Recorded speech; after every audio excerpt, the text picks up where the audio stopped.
நாங்கள் இப்பொழுது பக்கம் 5ஆம் பக்கத்திலிருந்து நாங்கள் துவங்குவோம். குறிக்கோள்களிலான முரண்பாடு. அதாவது இப்ப நாங்கள் நாணய கொள்கையில நாங்கள் 2 விதமான விடயத்தை நாங்கள் பார்த்திருந்தோம். முதலாவது நிதியியல் உறுதிப்பாட்டை, அதுக்கு முதல் பார்த்திருந்தோம் பொருளாதார உறுதிப்பாடு. அப்ப உங்களுக்கு தெரியும் பொருளாதார உறுதிப்பாடு என்ன, விலை உறுதிப்பாடு, பொருளாதார உறுதிப்பாடு, அதுக்கு அடுத்ததாக நிதியியல் உறுதிப்பாட்டை நாங்கள் பார்த்திருந்தோம். இப்பொழுது நாங்கள் பார்ப்போம் குறிக்கோள்களிலான முரண்பாடு. அப்ப தெரிவு செய்யப்பட்ட நாணய கொள்கை நடைமுறைப்படுத்துகின்ற குறிக்கோள் யாதாக இருப்பினும் அதன் தாக்கமானது பொருளாதாரத்தில் திரண்ட கேள்வியை குறைப்பதில் அல்லது அதிகரிப்பதில் முதலாவது தாக்கத்தை ஏற்படுத்தும். அப்ப நாங்கள் உண்மையிலேயே நாணய கொள்கை என்பது என்ன? இலகுவாக நாங்கள் சொல்வது என்று சொன்னால் பண நிரம்பலை கூட்டி குறைத்தல். அப்ப பண நிரம்பலை கூட்டி குறைத்தல் மூலமாக இந்த அக்ரிகேட் டிமாண்ட் என்று சொல்லப்படுகின்ற இந்த திரண்ட கேள்வியை எங்களால குறைத்து கூட்டிக் கொள்ள முடியும். அதுதான் உண்மை. திரண்ட கேள்வியை எங்களால கூட்டி குறைத்து கொள்ள முடியும். என்னென்று சொன்னால் காசு உங்கள்கிட்ட பண நிரம்பல் குறைஞ்சு கொண்டு போயிருக்க கையில பொதுமக்கள் மத்தியில காசு குறைவாக இருக்கும். அப்படி பொதுமக்கள் மத்தியில காசு குறைவாக இருக்கும் பொழுது திரண்ட கேள்வியில குறைவு ஏற்படும். இரண்ட கேள்வி எழுப்பிடாதானே எங்கள்கிட்ட காசு இல்லையே. அப்ப அது ஒரு முறை. அப்ப அடுத்தது நாங்கள் பண நிரம்பலை கூட்டுகின்ற பொழுது, அதாவது இப்ப இருக்கிற நிலைமை அதுதான். நாங்கள் இப்ப நாட்டில் பண நிரம்பல் கூட்டப்பட்டு கொண்டிருக்கின்றது. அப்ப பண நிரம்பல் கூட்டப்பட்டு கொண்டிருக்கும் பொழுது என்ன நடக்கும்? மக்கள் மத்தியில நிறைய கையில காசு புழங்கும். அப்ப மக்கள் மத்தியில கையில காசு புழங்கும் போது என்ன நடக்கும்? அவர்கள் கேள்வியை எழுப்புவார்கள். அப்ப திரண்ட கல்வி என்பது உங்களுக்கு தெரியும், எல்லா விதமான சகல செக்டர்ஸ்க்குரிய கேள்விகளையும் சேர்த்ததாகத்தான் இருக்கும். அப்ப சகல செக்டர்ஸ்க்குரிய கேள்வியும் கூட்டும் பொழுது அது திரண்ட கேள்வி கூடுவதாக இருக்கும். அப்ப திரண்ட கல்வியை குறைப்பதில் அல்லது அதிகரிப்பதில் முதலாவதாக தாக்கத்தை ஏற்படுத்தும். நாணய கணிய கோட்பாட்டின்படி, நாணய கணிய PT=MV என்ற கோட்பாடு, எனக்கு உடனே அது ஞாபகம் பெறவில்லை, யாராவது ஞாபகம் இருந்தால் சொல்லலாம். அந்த நாணய கணிய கோட்பாட்டின்படி உங்களுக்கு தெரியும், பண நிரம்பல் அதிகரிக்கும் பொழுது பொருட்கள் சேவைகளோட விலை அதிகரிக்கும் பொழுது பண நிரம்பல் அதிகரிக்கும். இல்லாட்டா பண நிரம்பல் குறையும் போது பொருட்கள் சேவைகளோட விலைகள் குறைவடையும். மற்ற ரெண்டும் பெர்மனண்டாக இருக்கும் பொழுது, அதாவது சுழற்சி வெலாசிட்டி என்று சொல்லப்படுகின்ற சுழற்சி வேகமும் மற்றது கொடுக்கல் வாங்கல் இதுகளும் நிரந்தரமாக இருக்கும் பொழுது, விலை அதிகரிக்கும் பொழுது பண நிரம்பல் கூடும், பண நிரம்பல் குறையும் பொழுது விலை குறைவடையும். அல்லது இருப்பினும் நாட்டில் பணவீக்கத்தில் தாக்கத்தை ஏற்படுத்தும் பொருளாதார உறுதிப்பாடு அல்லது நிதியியல் உறுதிப்பாட்டின் பொருட்டு பொதுவாக விரிவாக்க நாணய கொள்கை ஒன்று கடைபிடிக்கப்படுதல் வேண்டும் என்பதோடு அது பணவீக்கம் உயர்வடைவதற்கு காரணமாக அமைவதால் விலை உறுதிப்பாடு மற்றும் இனிய 2 குறிக்கோள்களுக்கு இடையிலும் எப்போதும் முரண்பாடு ஒன்று உருவாகும். அப்ப எப்பொழுதும் அந்த பணவீக்கத்தை நாங்கள் கண்ட்ரோல் பண்ண வழிகிடும் பொழுது இந்த பணவீக்கம் இருந்தால்தான் எக்ஸ்பென்ஷன் இருக்கும், பொருளாதார வளர்ச்சிகள் இருக்கும். பணவீக்கத்தை நாங்கள் கட்டுப்படுத்தும் பொழுது எக்ஸ்பென்ஷன் குறையும், பொருளாதார வளர்ச்சி growth குறையும். அப்ப இதுதான் அந்த முரண்பாடு என்று நாங்கள் சொல்லிக் கொள்கின்றது. நிதியியல் உறுதிப்பாடானது சாதாரண காலங்களில் நாணய கொள்கையை நடைமுறைப்படுத்துகின்ற ஒரு குறிக்கோளாக இல்லாதிருப்பதால் இக்குறிக்கோளுடன் முரண்படுதல் தொடர்பில் அவ்வளவு விளக்கமளித்தல் நடைபெறும். அப்ப அது நிதியியல் பைனான்சியல் ஸ்டெபிலிட்டி என்பது இதோட இந்த மணி சப்ளை என்பதை ஸ்மூத்தாக செய்வதற்காக இருப்பதுதான் பைனான்சியல் சிஸ்டம். மணி சப்ளை என்பதை ஸ்மூத்தாக செய்வதற்காக இருப்பதுதான் பைனான்சியல் சிஸ்டம் ஒழிய வேற ஒன்றும் இல்லை. ஆகவே அந்த பக்கத்துல நாங்கள் பெருசா கவலைப்பட தேவையில்லை. அதுக்கும் இந்த குறிக்கோள்களுக்கும் இடையே முரண்பாடுகள் ஏற்படுவதற்கு சான்சஸ் இல்லை. அப்ப நிதியியல் உறுதிப்பாட்டு குறிக்கோள்களை பொதுவாக நிதியியல் ஒழுங்குமுறையாற்றல் மற்றும் மேற்பார்வை கொள்கையினூடாக அடையப்பெறுதல் பொதுவான நடைமுறையாகும். ஆதலால் பெரும்பாலும் விலை உறுதிப்பாட்டு குறிக்கோள்களுக்கும் பொருளாதார உறுதிப்பாட்டு குறிக்கோள்களுக்கும் இடையேயான முரண்பாடு பற்றி எப்போதும் உரையாடப்படுகின்றது. அப்ப விலை உறுதிப்பாட்டுக்கும் பொருளாதார உறுதிப்பாட்டுக்கும் அதுதான் நான் சொன்னேன். இதனை பின்வரும் உதாரணம் மூலம் நாங்கள் விளக்கலாம். அப்ப நாங்கள் அதை பார்ப்போம். போன கிழமையும் இதை பார்த்திருப்போம், இருந்தாலும் பார்ப்போம். நாட்டில் பணவீக்க வீதம் உயர்மட்டத்தில் இருப்பதாக எதிர்வு கூறப்படுகின்ற போது சுருக்க ரீதியிலான நாணய கொள்கை ஒன்றை கடைபிடிக்கப்படுதல் வேண்டும். அப்போ பணவீக்கம் உயர்ந்திருக்கும் பொழுது நாங்கள் சுருக்க ரீதியான நாணய கொள்கை என்ன? பண நிரம்பலை குறைப்பதற்கான வழிவகைகள். பண நிரம்பலை குறைப்பது எப்படி குறைப்பது? வட்டி வீதங்களை அதிகரிப்பதன் மூலமாக பண நிரம்பலை டக்குன்னு குறைக்கலாம். டக்குன்னு அதுவும் ஒரு 6 மாதம் செல்லும். இங்கு நாட்டின் நிதி நிலைமைகளில் ஏற்படுகிற சுருக்க ரீதியான தாக்கத்தில், அதாவது உயர் வட்டி வீதங்கள் மற்றும் கடன் சுருக்கம் ஊடாக நாட்டின் திரண்ட கேள்வி, அதாவது நுகர்வு மற்றும் முதலீடு குறைவடைதல் அல்லது அதன் வளர்ச்சி குறைவடைதல் காரணமாக நாட்டில் உற்பத்தி மற்றும் தொழில்நிலை பாதகமான தாக்கம் ஏற்பட்டு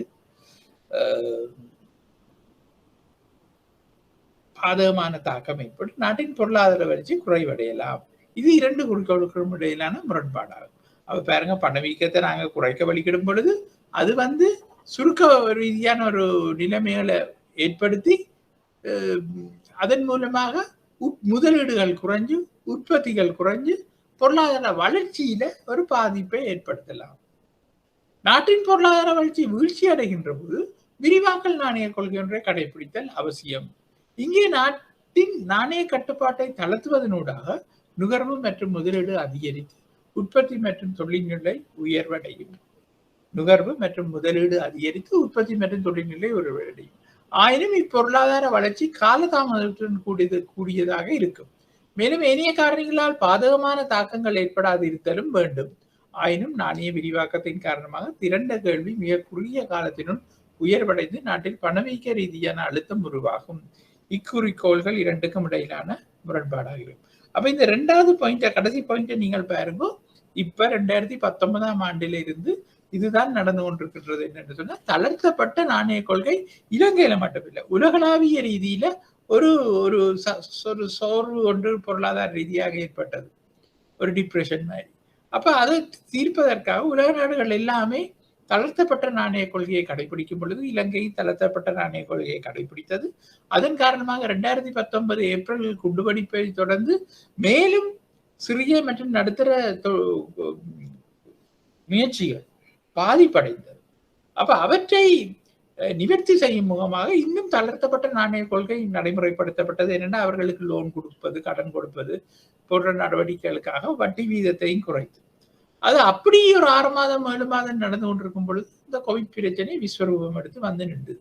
அப்ப இந்த கோவிட் பிரச்சனை காரணமாக ஒன்றுமே செய்ய முடியாத நிலைமையில மேலும் மேலும் பண அதாவது விரிவாக்கல் நாணய கொள்கை இல்லாட்ட தளர்த்தப்பட்ட நாணய கொள்கையை மேற்கொள்ள வேண்டிய ஒரு அவசியம் இந்த நாட்டுக்கு ஏற்பட்டது. அதன் காரணமாக இப்பவும் மிகவும் குறைவடைந்த ஒரு வட்டி வீதத்தில் இந்த பொருளாதாரம் இயங்கிக் கொண்டிருக்கின்றது. அது பண நிரம்பலை நிச்சயமாக அதிகரிக்க செய்து கொண்டிருக்கும். அப்படி அதிகரிக்க செய்து கொண்டிருக்கும் பொழுது முயற்சியாளர்கள் தங்களது சொந்த முயற்சிகளுக்கு எல்லாம், அதாவது ஏனைய காரணிகளில் மாற்றம் இல்லாத நிலை. இப்ப பாருங்க, வேற காரணிகள்ல பிரச்சனை இருக்கும் பொழுது, கோவிட் பிரச்சனையால வெளியில போக எல்லாமே இருக்கும் பொழுது ஒருத்தனால கடன் வேண்டி அந்த முயற்சியை துவங்க இயலாது, வாடிக்கையாளர்கள் வரமாட்டார்கள்.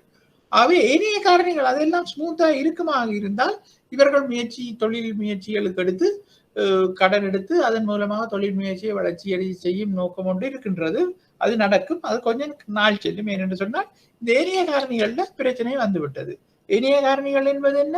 இந்த கோவிட் பிரச்சனையால மக்கள்கிட்ட பயரீதி இதுகள் அந்த செயின் ஆஃப் டிரான்சாக்ஷன், பொருளாதார ரீதியாக நடக்கின்ற செயின் ஆஃப் டிரான்சாக்ஷன்ஸ் எல்லாம் பாதிப்படைந்து விட்டது.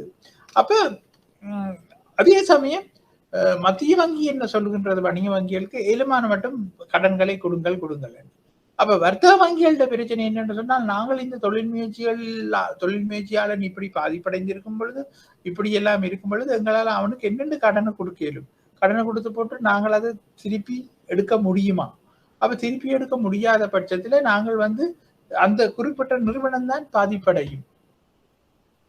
அந்த காரணத்தால இந்த வர்த்தக வங்கிகள் என்ன செய்கின்றன்னு சொன்னா, அந்த ஒரு நிரந்தர வருமானம் பெறும் சில தொழிலாளர்கள், உதாரணத்துக்கு அரச ஊழியர்கள் நிரந்தர வருமானம், அதாவது அவர்களுக்கு கோவிட் பிரச்சனை என்று வீட்டை இருந்தாலும் அவர்களுக்கு சம்பளம் பெறக்கூடிய ஆக்களா பார்த்து அவர்களுக்கு பர்சனல் லோன்ஸ் இஷ்யூ பண்ணி கொண்டிருக்கு. அப்ப அங்கே கணக்கு காட்டும் வர்த்தக வங்கிகள் நாங்கள் கடன் கொடுத்திருக்கின்றோம் என்று ஆனால் இங்கே உண்மையான முயற்சிகளுக்கான கடனாக அது இருக்காது. அப்ப இது பிராக்டிக்கலான ஒரு பிரச்சனையாக இருக்கின்றது. ஆயினும் பணவீக்கம் மற்றும் பொருளாதார வளர்ச்சி ஆகிய இரண்டு பொருளாதார மாறிகள் இரண்டையும் எப்போதும் பொருளாதாரத்துக்கு சாதகமான விதத்தில் பேணி வருவதில் நடவடிக்கை எடுத்தல் கொள்கை வகுப்போரின் பொறுப்பாகும். அப்ப இது ரெண்டுக்குள்ளேயும் ஒரு பேலன்சிங்கை வச்சிருக்கணும்ன்றதுதான் அதன் முக்கியமான நோக்கம். ஒரு பேலன்சிங், அதுவும் கூடக்கூடாது, இதுவும் குறையக்கூடாது, இதுவும் குறையக்கூடாது, அதுவும் கூடக்கூடாது. அப்ப எங்களுக்கு பொருளாதார வளர்ச்சி வீதம் அதிகரிச்சா நல்ல, ஆனா அதுக்காக பணவீக்கம் கூடக்கூடாது. பணவீக்கம் நல்லா குறைஞ்சாதான் பொருளாதார வளர்ச்சி வீதம் கூடுதலா இருக்குமென்றதுக்காக நாங்கள் பணவீக்கத்தை நல்லா குறைக்க இயலாது. சாரி, பணவீக்கத்தை குறைக்க எங்களுக்கு பொருளாதார வளர்ச்சி வீதம் குறைவடைந்து கொண்டு போகும். அப்ப அதுக்காக நாங்க பண நிரம்பலை கூட்டிக் கொண்டிருக்க இயலாது. பண நிரம்பலை கூட்ட பணவீக்கம் பெறும். அப்ப பொருளாதார வளர்ச்சி வீதம் கூடுதலாக எங்களுக்கு வேணுமென்றதுக்காக கூடுதலான பணவீக்கத்தை நாங்கள் என்ஜாய் பண்ண ரெடி இல்லை. அப்ப அதனால் நாணய கொள்கையை நடைமுறைப்படுத்துகின்ற போது எந்த குறிக்கோள்களுக்கு முன்னுரிமை வழங்க வேண்டும் என்பதை பற்றி தெரிவு செய்கின்ற ஒரு பிரச்சனை உள்ளது. நாணய கொள்கையை நடைமுறைப்படுத்துகின்ற போது எந்த குறிக்கோள்களுக்கு முன்னுரிமை வழங்க வேண்டும் என்பதை பற்றி தெரிவு செய்கின்ற ஒரு பிரச்சனை உள்ளது. நிதியியல் பொருளியலாளர்களின் கருத்துக்களுக்கு அமைய பணவீக்கத்தை கட்டுப்படுத்தும் பொருட்டு குறுகிய காலத்திலான ஒரு தீர்வு பண நிரம்பலை கட்டுப்படுத்துவதாகும். அப்ப பணவீக்கத்தை கட்டுப்படுத்துக்கு ஒரு தீர்வா அதான் மெயின் தீர்வு பண நிரம்பலை கட்டுப்படுத்துவதா. நுண்பாக பொருளியல் கருத்துக்களின்படி தெரிவு செய்யப்பட்ட பண்டங்களின் விலை கட்டுப்பாட்டை நாட்டில் உருவாக்கி பணவீக்கத்தை கட்டுப்படுத்துவதற்கு காலத்துக்கு காலம் முயற்சி எடுக்கப்பட்ட போதிலும் சந்தை முறையினுள் பண்டங்களின் விலை கட்டுப்பாட்டின் மூலம் பணவீக்கத்தை கட்டுப்படுத்தலாம் என்பது அவ்வளவாக ஏற்றுக்கொள்ளப்படுகின்ற ஒரு கருத்தாக அமையவில்லை. அப்ப இதுல என்ன சொல்லப்படுதுன்னா, இப்ப நீங்கள் இப்ப வெளிநாடுகள்ல பாருங்க, மிகவும் அருமையான பணவீக்கம் இருக்கும், பொருட்கள் விலைகள் அதுக்கேற்ற மாதிரி அதிகரிச்சு கொண்டிருக்கும். அப்ப அந்த பணத்தின் உறுதிப்பாடு இருக்கு. பணத்தின் உறுதிப்பாடும் இருக்கும் பொழுது, விலையின் உறுதிப்பாடு பணத்தின் நிரம்பெல்லாம் கணக்கான இது இருக்கும் பொழுது அங்கே பொருளாதார வளர்ச்சி விதமும் இருக்கின்றது. அப்படிப்பட்ட ஒரு பொருட்கள் சேவைகளுக்கான விலையை இலங்கையிலே தீர்மானிக்க முடியாமல் இருப்பதற்கு காரணம் இந்த உறுதியான ஒரு பொருளாதார நிலைமையோ சந்தை முறைமையோ இல்லாத காரணம். அப்ப இங்க விலை கட்டுப்பாட்டை கொண்டுறோம், அதாவது செயற்கையாக விலை கட்டுப்பாட்டை கொண்டுறோம் என்று இல்லை, அந்த சுற்றி நடக்கின்ற செயற்பாடுகளின் மூலமாக விலை கட்டுப்பாடு சந்தையில் தானாக ஏற்பட ஒரு சந்தர்ப்பம் உருவாக வேண்டும். அப்ப அதே போன்று இவ்வாறான பண்டங்களின் விலைகள் தொடர்பாக நேரடியான கட்டுப்பாட்டு நடவடிக்கைகளை மேற்கொள்வதற்கு மத்திய வங்கிக்கு அதிகாரம் கிடையாது. அப்ப உங்களுக்கு நாங்கள் போன கிழமையும் இதை நாங்கள் படிச்சிருக்கிறோம். பொருளாதார உறுதிப்பாட்டை பொறுத்தவரை அது தொடர்பில் உள்ள கொள்கைகளின் நாணய கொள்கைகளானது ஒன்று மட்டுமே ஆகும். இறைக்கோள்களின் ஊடாக முதலீடுகள் மற்றும் உற்பத்தி தொழில்துறை நடவடிக்கைகளை நேரடியாக வளர்ச்சியடைய செய்யலாம்.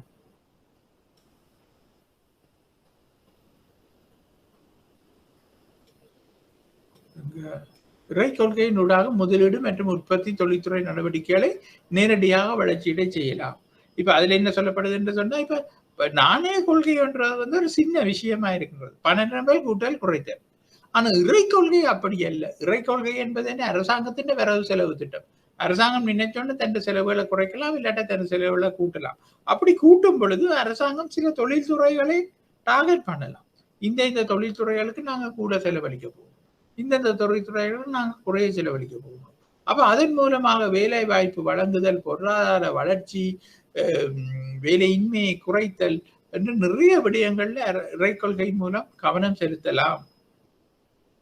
மேலும் மத்திய வங்கிக்கு இவ்வாறான நேரடியான உற்பத்தி வளர்ச்சி கொள்கைகளை நடைமுறைப்படுத்துவதற்கான அதிகாரம் கிடையாது. அதனால் மத்திய வங்கிக்கு மிக ஏற்புடையதான கொள்கை குறிக்கோளாக உள்ளது விலை உறுதிப்பாட்டு குறிக்கோளாகும்.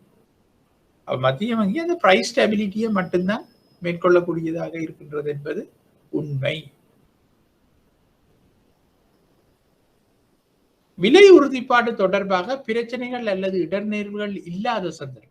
அப்ப விலை உறுதிப்பாடு தொடர்பாக ஒரு ரிஸ்கோ ஒரு பிரச்சனைகளோ இல்லாத சந்தர்ப்பங்களில் பொருளாதார உறுதிப்பாட்டின் பொருட்டு மத்திய வங்கி செயலாற்றுதல் வேண்டும் என்பதும் ஏற்றுக்கொள்ளப்படுகிறது. அப்ப இப்படியான சிக்கல்கள் இல்லாத நேரத்துல மத்திய வங்கியின் செயற்பாடு பொருளாதார உறுதிப்பாடு தொடர்பாக டைவர்ட் பண்ணப்படலாம் என்பது கருத்து தெரிவிக்கப்படுகின்றது. அப்ப மேலும் சிலரது கருத்துப்படி விலை மற்றும் பொருளாதார உறுதிப்பாட்டின் பொருட்டு மத்திய வங்கியின் நாணய கொள்கையை நடைமுறைப்படுத்துதல் வேண்டும் என்று சொல்லப்படுகிறது. அப்ப விலை மற்றும் பொருளாதார உறுதிப்பாட்டின் பொருட்டு மத்திய வங்கியின் நாணய கொள்கையை நடைமுறைப்படுத்துதல் வேண்டும். விலை உறுதிப்பாடும் பொருளாதார உறுதிப்பாடும் ஒன்றாக பிணைந்துள்ளமைதான் அதுக்கான காரணம் என்றும் சொல்லப்படுகின்றது. அப்ப விலை மட்டம் மற்றும் பணவீக்கம் திரண்ட கல்விகளுக்கும் திரண்ட நிரம்பலுக்கும் இடையே இடைவெளியின் அடிப்படையில் தீர்மானிக்கப்படுவதால் பாருங்க, விலை மட்டம் மற்றும் பணவீக்கம் திரண்ட கல்விகளுக்கும் திரண்ட நிரம்பலுக்கும் இடையில தான் தீர்மானிக்கப்படுவதால் திரண்ட கல்வி மற்றும் நிரம்பல் இடைவெளியை நாட்டிற்கு சாதகமான மட்டத்தில் பேணுவதற்காகவே நாணய கொள்கையை நடைமுறைப்படுத்த வேண்டும் என்பதால் விலை உறுதிப்பாடு மற்றும் பொருளாதார உறுதிப்பாடு என்பன இரண்டு குறிக்கோள்களாக பிரிக்க முடியாது என்றும் கருத்து தெரிவிக்கப்பட்டுள்ளது. அப்ப இதை நீங்கள் வாசிக்க உங்களுக்கு அதை விளங்கும். திரண்ட கல்வியும் திரண்ட நிரம்பலையும் ஒரு அளவுக்குள்ள நாங்கள் அதை வச்சிருக்க விரும்புகின்றோம், ஒரு அளவுக்குள்ள வச்சிருக்க விரும்புகிறோம். அதுதான் உண்மை. அவை அடுத்ததாக சொத்து விலை உறுதிப்பாடு. அப்ப இந்த சொத்து விலை உறுதிப்பாடு என்பது என்னவென்று நாங்கள் பார்ப்போமாக இருந்தால், நிதியியல் உறுதிப்பாடு தொடர்பாக கருத்து தெரிவிக்கின்ற பொருளியலாளர்கள் விலை உறுதிப்பாடு என்பதிலும் நுகர்வு பண்டங்கள் மற்றும் பணிகளின் விலைகளில் மட்டுமன்றி சொத்துக்களின் விலை உறுதிப்பாடும் சேர்த்துக் கொள்ளப்பட வேண்டும் என்று வாதாடுகின்றனர். அவர்கள் ஏன் அப்படி வாதாடுகின்றனர் என்று சொன்னா, பணவீக்க காலத்துல இந்த சொத்துக்களோட பெறுமதி அதிகரிச்சு பெறுமதியில விலை அதிகரிச்சு சில நேரங்கள்ல பெறுமதி வீழ்ச்சி அடையலாம். இப்ப நாணய கொள்கை காலத்துக்கு காலம் சுழற்சி ரீதியில் நடைமுறைப்படுத்தப்படுகின்றது. காலத்துக்கு காலம் சுழற்சி ரீதி நடைமுறைப்படுத்தப்படுகின்றது சொன்னா, ஒரு 4-5 டேர்முக்கு கூட்டிக் கொண்டு போச்சுனமே என்ன பண வட்டி வீதத்தை பிறகு கொஞ்சம் கொஞ்சமா குறைச்சு கொண்டு வர வேண்டி இருக்கும். அதுதான் நாணய கொள்கை காலத்துக்கு காலம் சுழற்சி ரீதியில் நடைமுறைப்படுத்தப்படுகின்றது என்று சொல்வது. அதாவது பணவீக்கம் வீழ்ச்சி அடைகின்ற போது விரிவாக்க நாணய கொள்கையும் அதன் காரணமாக அடுத்து வரும் காலகட்டத்தில் பணவீக்கம் உயர்வடையும் காரணத்தினால் சுருக்க ரீதியிலான நாணய கொள்கையும் நடத்தப்படும் என்று சொல்லப்படுகின்றது. நாணய கொள்கையின் இத்தகைய சுழற்சி ரீதியான இயல்பின்படி சொத்துக்களின் விலைகள் ஏற்ற இறக்கங்களுக்கு உள்ளாகும். விரிவாக்கல் நாணய கொள்கை கடைபிடிக்கப்படுகின்ற சந்தர்ப்பத்தில் வட்டி வீதம் குறைவடையும் என்பதால் கடனுக்கான கேள்வி அதிகரித்து அக்கடன்களின் ஊடாக வீடு, காணிகள் மற்றும் நிதியியல் சொத்துக்களை கொள்வனவு செய்வதற்கு பொதுமக்கள் செயற்படுவார்கள். ஆதலால் சொத்துக்களின் கேள்வி அதிகரித்து சொத்துக்களின் விலை அதிகரிக்க ஆரம்பிக்கும்.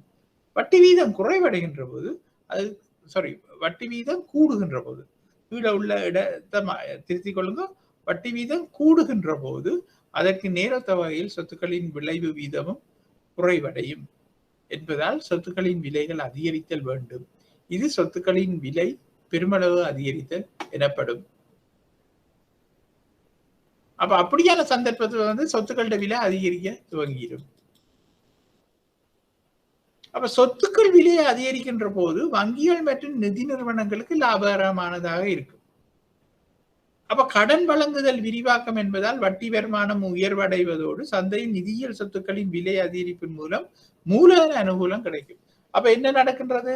இப்ப நாங்க கடனை கொடுக்கின்றோம், சொத்துக்களோட விலை கொஞ்சம் கொஞ்சமா அதிகரிக்க போகின்றது என்று சொல்லும் பொழுது நிறைய பேர் கடன் வேண்டுவார்கள். கடன் வேண்டுவதனூடாக நிதி நிறுவனங்கள் வங்கிகளோட வட்டி வருமானம் அதிகரிக்கும், கடன் வழங்கல் அதிகரிக்கும். அதன் மூலமாக சந்தையில் நிதியியல் சொத்துக்களின் விலையும் அதிகரிக்கும், பெறுமதியும் அதிகரிக்கும்.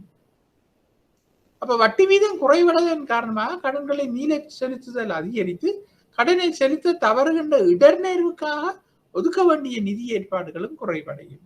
அப்ப வட்டி வீதம் குறைவடையும் பொழுது எல்லாராலும் வேண்டினாக்கள் கடன்களை இலகுவாக கட்டக்கூடியதாக இருக்கும். வேண்டாம் அந்த இன்ஸ்டால்மெண்ட்ஸ் குறைவாக இருக்கும். அப்ப அப்படியான சந்தர்ப்பங்கள்ல வங்கியில கடன் வேண்டின கஸ்டமர்ஸ் தங்களோட வங்கி கடன்களை கட்ட முடியாமல் போய் இல்லாவிட்டால் என்னென்று சொல்லுவோம் நாங்கள், அந்த நான் பெர்ஃபார்மிங் லோன்ஸ் என்று சொல்லுவார்கள். நான் பெர்ஃபார்மிங் லோன்ஸ்கள் எல்லாம் குறைவதற்கான சந்தர்ப்பங்கள் கூடுதலாக இருக்கின்றது என்பதைத்தான் அதில் சொல்லப்பட்டு உள்ளது.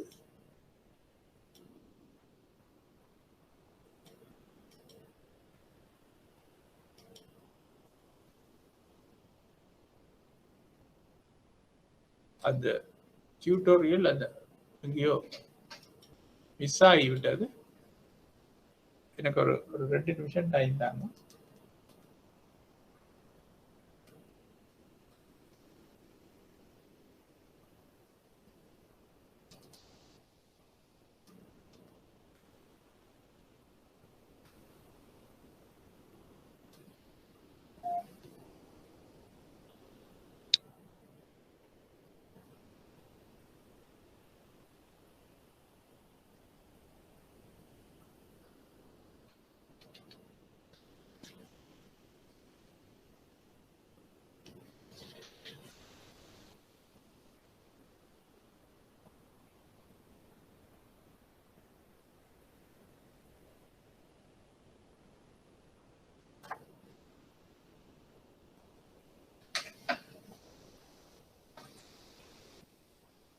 அப்ப அப்படியான ஒரு சந்தர்ப்பம் வந்து இங்கே ஏற்படுகின்றது.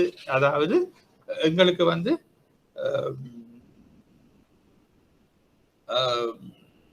சொத்துக்களின் வட்டி வீதம் வந்து குறைவடைகின்ற பொழுது இடர்நேர்வுகள் எல்லாம் எங்களுக்கு நான் ஒரு ட்ரை பண்ணி பார்க்கிறேன். இடர்நேர்வுகள் எல்லாம் எங்களுக்கு அந்த வங்கிக்கு நிதி நிறுவனங்களுக்கு குறைவாக சில நேரங்கள்ல இருப்பதற்கு சந்தர்ப்பங்கள் உள்ளன. அதுதான் அதிலே சொல்லப்பட்டு உள்ளது.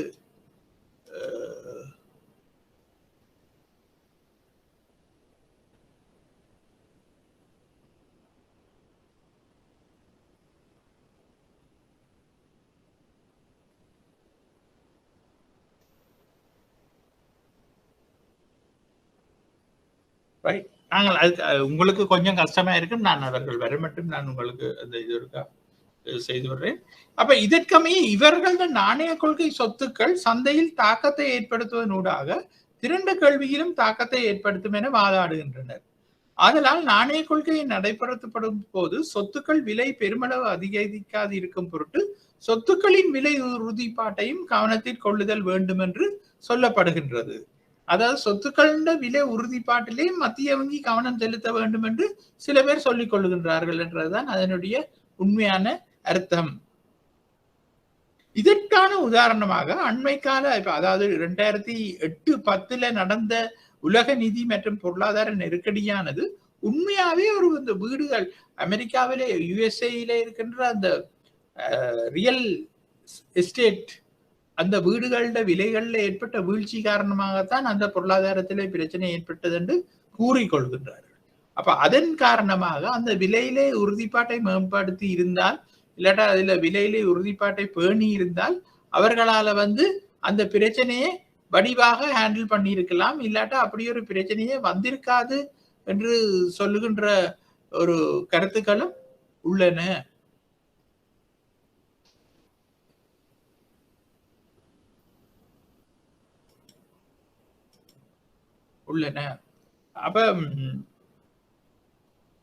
அப்ப அதுகள் வந்து எல்லாம் மேலத்தைய நாடுகளின் நாணய கொள்கையின் காரணமாக உருவாக்கிய சொத்துக்களில் பெருமளவு விலை வீழ்ச்சியினால் என்று வாதிடுகின்றார்கள். முதலீட்டாளர்கள் மிக இடர்நேர்வை தாங்கிக் கொள்வதால் அப்ப முதலீடு செய்பவர்கள் வந்து ஹை ரிஸ்க பேர் பண்ண வலிக்கிறதாலும் சந்தை எதிர்பார்ப்புகளினாலுமே சொத்துக்களில் பெருமளவு வீழ்ச்சி உருவாகின்றது என்பதும் உண்மை. அப்ப மார்க்கெட் எக்ஸ்பெக்டேஷன்ஸும் ஒரு காரணம், முதலீட்டாளர்கள்ட்ட ஹை ரிஸ்க் என்ற ஒரு ஹேபிட்டும் இதுக்கு ஒரு காரணமாக இருக்கின்றது என்று நாங்கள் கூறிக்கொள்ளலாம்.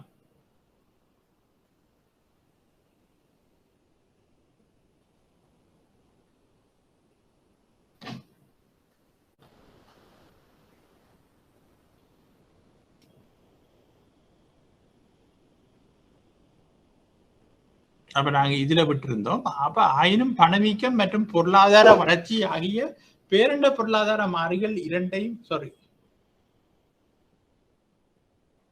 சொத்துக்களின் இதுல முடிச்சிருந்தோம். அப்ப 3வது பாயிண்டா நாங்கள் பார்க்க போறோம், சொத்துக்கள் விலை அதிகரிக்கின்ற போது வங்கிகள் மற்றும் நிதி நிறுவனங்களுக்கு லாபகரமானதாக இருக்கும். கடன் வழங்குதல் விரிவாகும் என்பதால் வட்டி வருமானம் உயர்வடைவதோடு சந்தையில் நிதியியல் எல்லாம் அதிகரிக்கும் என்றதை பார்த்திருந்தோம். அடுத்தது இவ்வாறான பணம் கடன் மற்றும் நுகர்வு வளர்ச்சியின் காரணமாக பணவீக்கம் அதிகரிக்க ஆரம்பிக்கும். இங்கு மத்திய வங்கி பணவீக்கம் குறைவடையும் வரை சுருக்க ரீதியான நாணய கொள்கையை கடைபிடிக்கும். இதன் போது வட்டி வீதங்கள் அதிகரிக்கும் என்பதோடு கடன் மற்றும் பண நிரம்பல வளர்ச்சி வீதங்கள் குறைவாக இருக்கும்.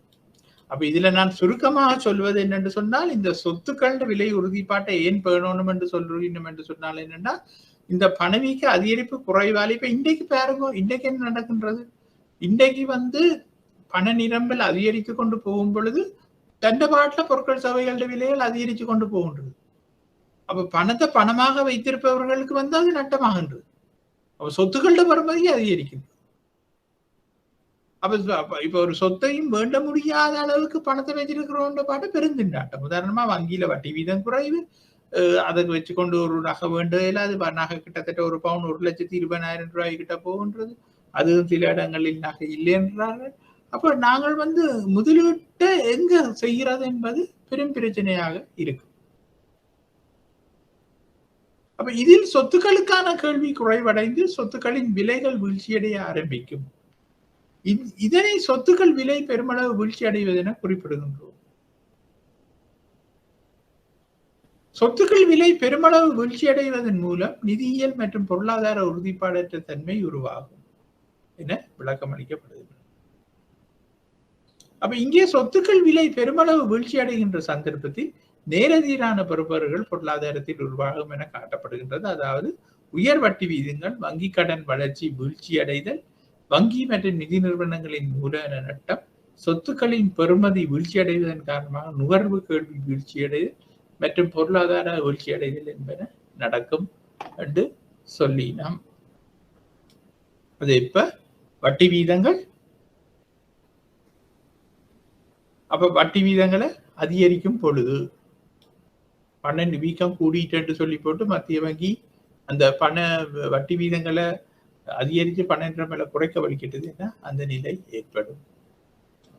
அப்ப இதற்கமைய இவர்கள் நாணய கொள்கைகள் சொத்துக்கள் சந்தையில் தாக்கத்தை ஏற்படுத்துவதனூடாக திரண்ட கல்வியிலும் தாக்கத்தை ஏற்படுத்தும் என வாதிடுகின்றார்கள்.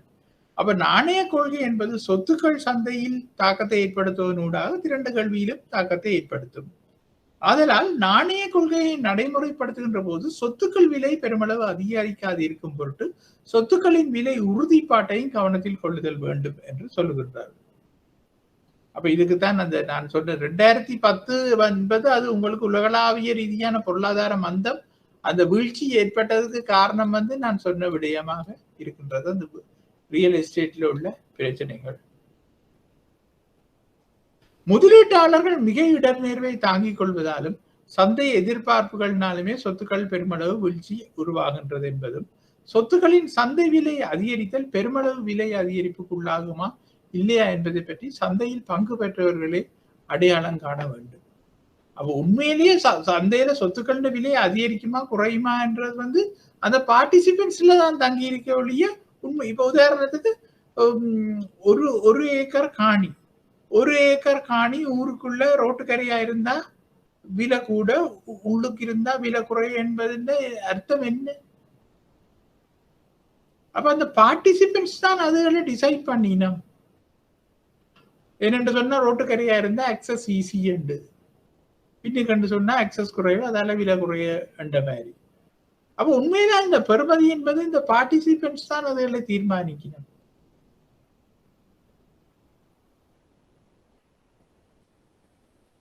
நாணய கொள்கையை வகுப்பவர்கள் மற்றும் நிதியியல் மேற்பார்வையாளர்களால் அதனை அடையாளம் காண முடியாது என்பதும், நாணய கொள்கையை பொருளாதாரத்தின் உண்மை செயற்பாடுகளின் வழிப்படுத்தலின் பொருட்டு பயன்படுத்த வேண்டும் என்பதும், சொத்துக்களின் பெருமளவு விலை அதிகரிப்பு உருவாவதை தடுப்பதற்கு முயற்சி எடுப்பதை விட சொத்துக்களின் விலை பெருமளவு வீழ்ச்சியடைந்ததன் பின்னர் விரிவாக்க நாணய கொள்கையை கடைபிடித்தல், சொத்துக்களின் சந்தையை மீள கட்டி எழுப்புதல், புனரமைத்தல் மிகவும் உகந்தது என்பதுமே இதற்கு நேர்மாறான விடயமாக வாதிடப்படுகின்றது.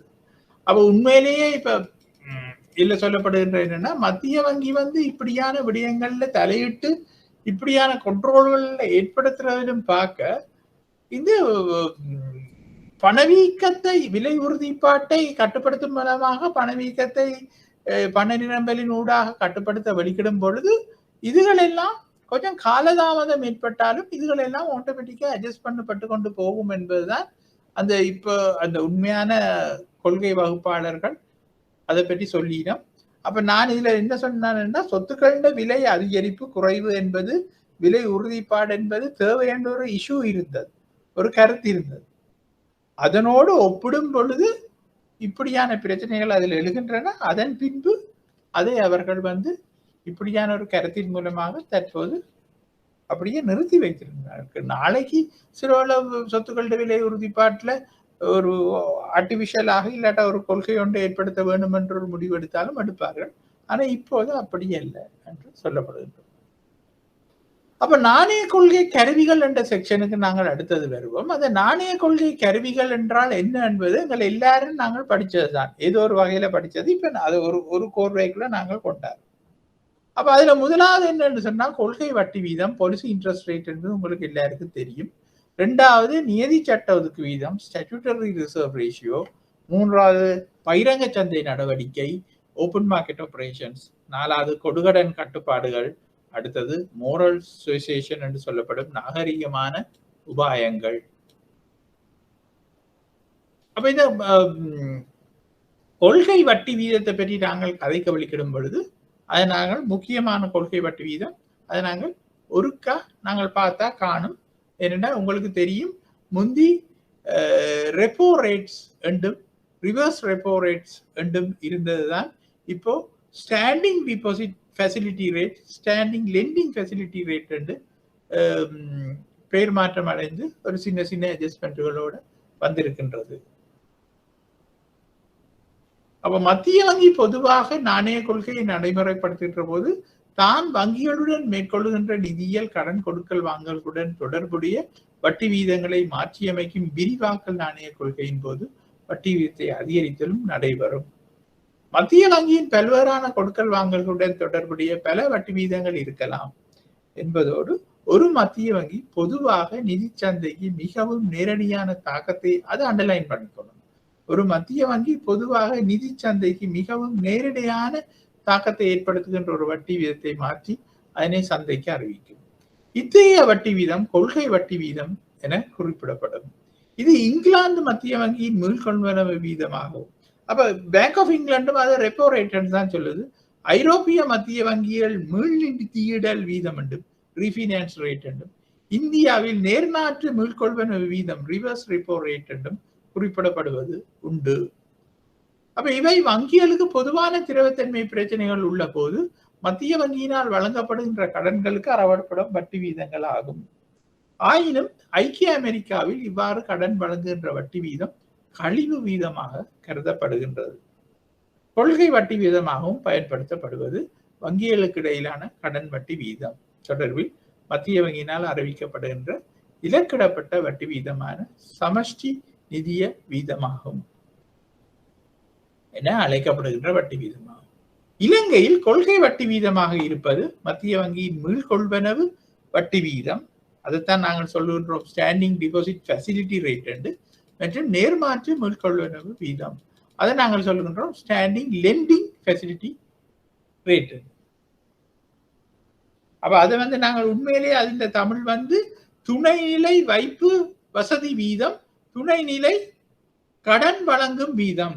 அப்ப முதல் தான் இருந்தது அது மீள்கொள்வனவு வட்டி வீதமும் நேர்மாற்று மீள்கொள்வனவு வட்டி வீதமும் உண்டு.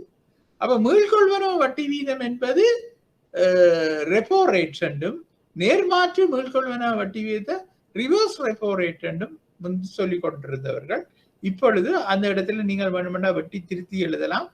துணைநிலை வைப்பு வசதி வீதம் என்றும், நேர்மாற்று மீள்கொள்வனவு வீதம் துணைநிலை கடன் வழங்கும் வீதம் என்றும் சொல்லப்படுகின்றது.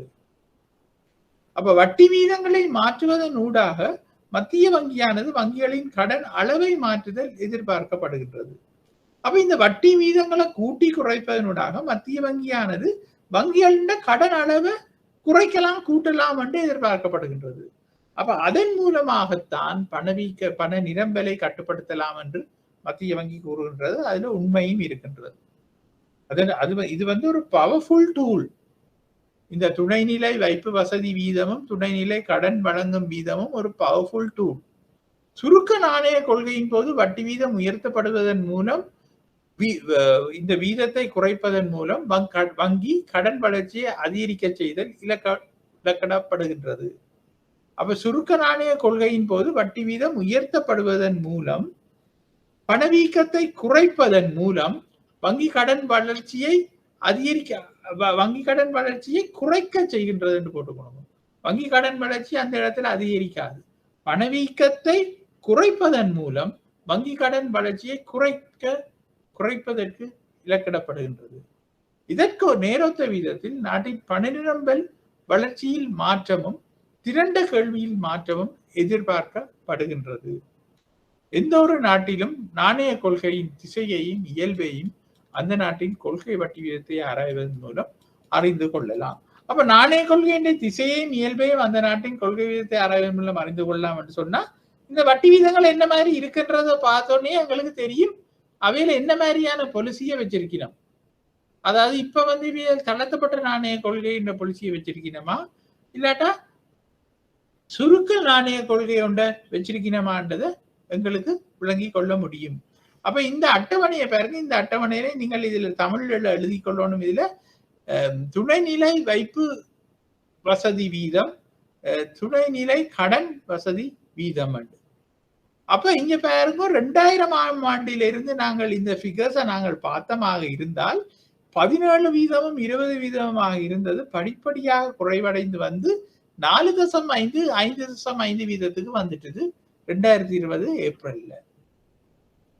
அப்ப நான் சொன்ன விடயம் உங்களுக்கு ஞாபகம் இருக்கின்றது. 2019 ஏப்ரல்ல இந்த பிரச்சனை வரும் பொழுது இந்த வீதம் 8 வீதமும் 9 வீதமாக இருந்தது. அதாவது அந்த ஏப்ரல் ஈஸ்டர் அட்டாக் என்று சொல்லப்படுகிற அந்த அட்டாக் டைம்ல 8 வீதம் 9 வீதமாக இருந்தது. அதுக்கு பிறகு நான் முதல் சொன்ன பிரச்சனைகள் காரணமாக தளர்த்தப்பட்ட நாணய கொள்கையை கடைபிடிக்க வலிக்கிட்டு கொஞ்சம் கொஞ்சமாக குறைச்சு 2019 டிசம்பர்ல 7 வீதம் 8 வீதமாக குறைத்தவர்கள் 2020 மார்ச்ல இந்த கோவிட் பிரச்சனை இலங்கையை தாக்கும் பொழுது அவர்கள் ஏப்ரல்ல அதை 6 வீதம் 5 வீதமாக மாற்றி 2020 நவம்பர்ல 4.5 5.5 மாற்றி விட்டார்கள். அப்ப இதுக்கு கீழே நீங்கள் வேணுமெண்டா எழுதி கொள்ளலாம். நான் உங்களுக்கு சொன்னேன்னா ஜூலை 7ஆம் தேதி என்று நினைக்கிறேன். ஜூலை 7 ஒரு புதன்கிழமை. அதை நான் இதிலே சொல்லிவிட்டால் நன்று.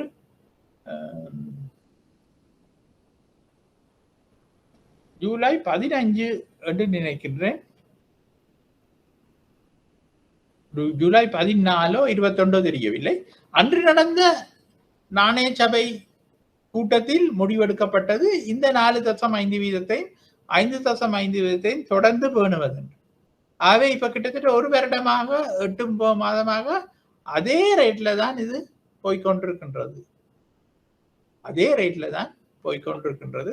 ஆகவே இதை இன்னொன்று நாங்கள் விளங்கிக் கொள்ளலாம். இது இயலுமான மட்டும் ஒரு குறைந்த அளவுக்கு வந்துட்டு இனி தளர்த்தப்பட்ட நாணய கொள்கைகளை அமல்படுத்துவது இல்லாட்டா விரிவாக்கம் செல்வது கடினம் என்ற ஒரு நிலை வந்ததாக நாங்கள் எடுத்துக்கொள்ளலாம்.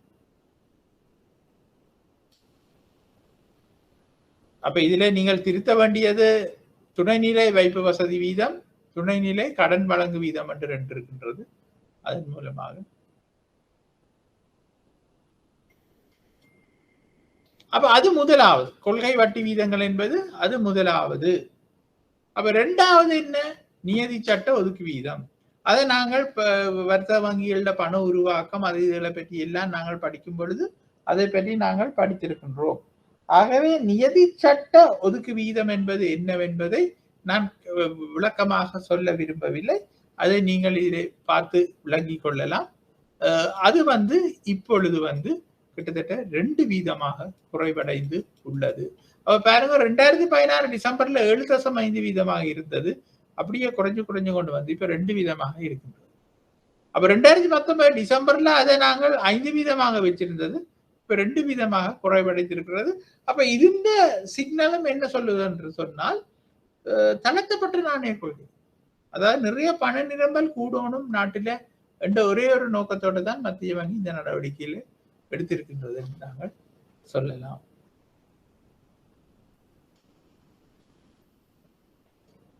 அப்ப இலங்கையில் ஒதுக்கு வீதம் நடைமுறைப்படுத்தப்பட்டமை பற்றிய முக்கியமான சில தகவல்கள் கீழே தரப்பட்டுள்ளன. ஒதுக்கு வீதம் வர்த்தக வங்கிகளில் உள்ள பொதுமக்களது ரூபா வைப்புகளுக்கு மாத்திரம் ஏற்புடையாய் இருத்தல்.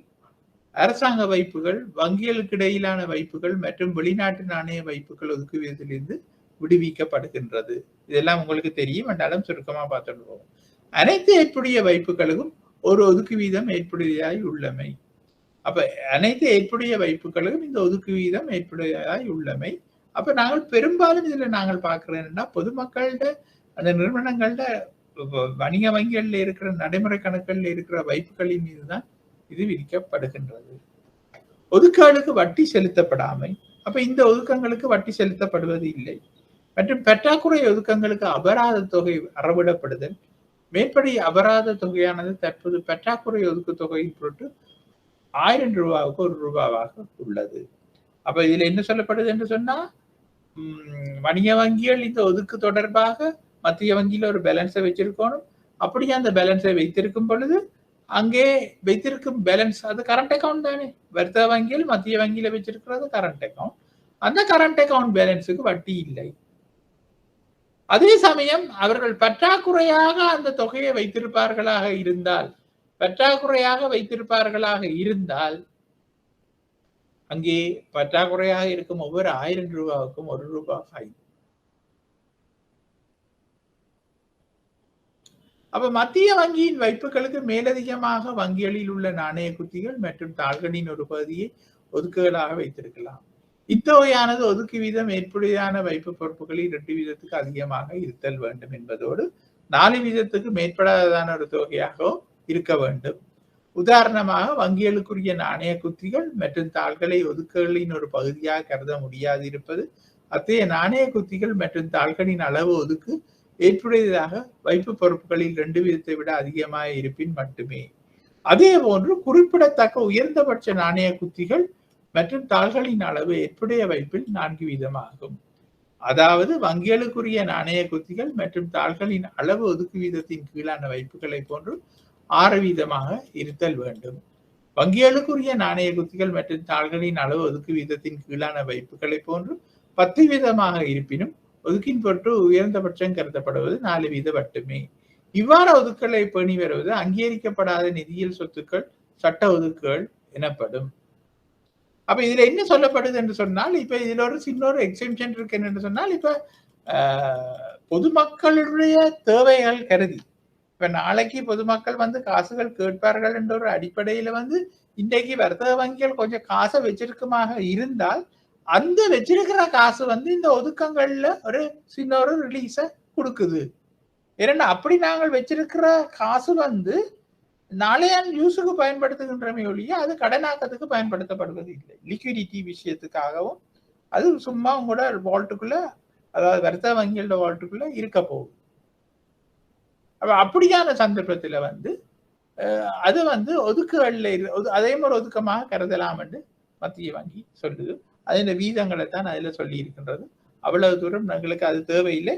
ஆனால் சில நேரங்கள்ல அது கேட்கலாம். நாங்கள் அதை பாஸ் பேப்பர்ல பார்ப்போம். அப்ப ஒதுக்குகளை கணிப்பிடுதல் மட்டும் பேணி வருதல் வாராந்தம் நடைபெறும் ஒதுக்கு வாரமானது ஒரு புதன்கிழமையிலிருந்து செவ்வாய்க்கிழமை மட்டும் கணக்கிடப்படும் 7 நாட்கள்.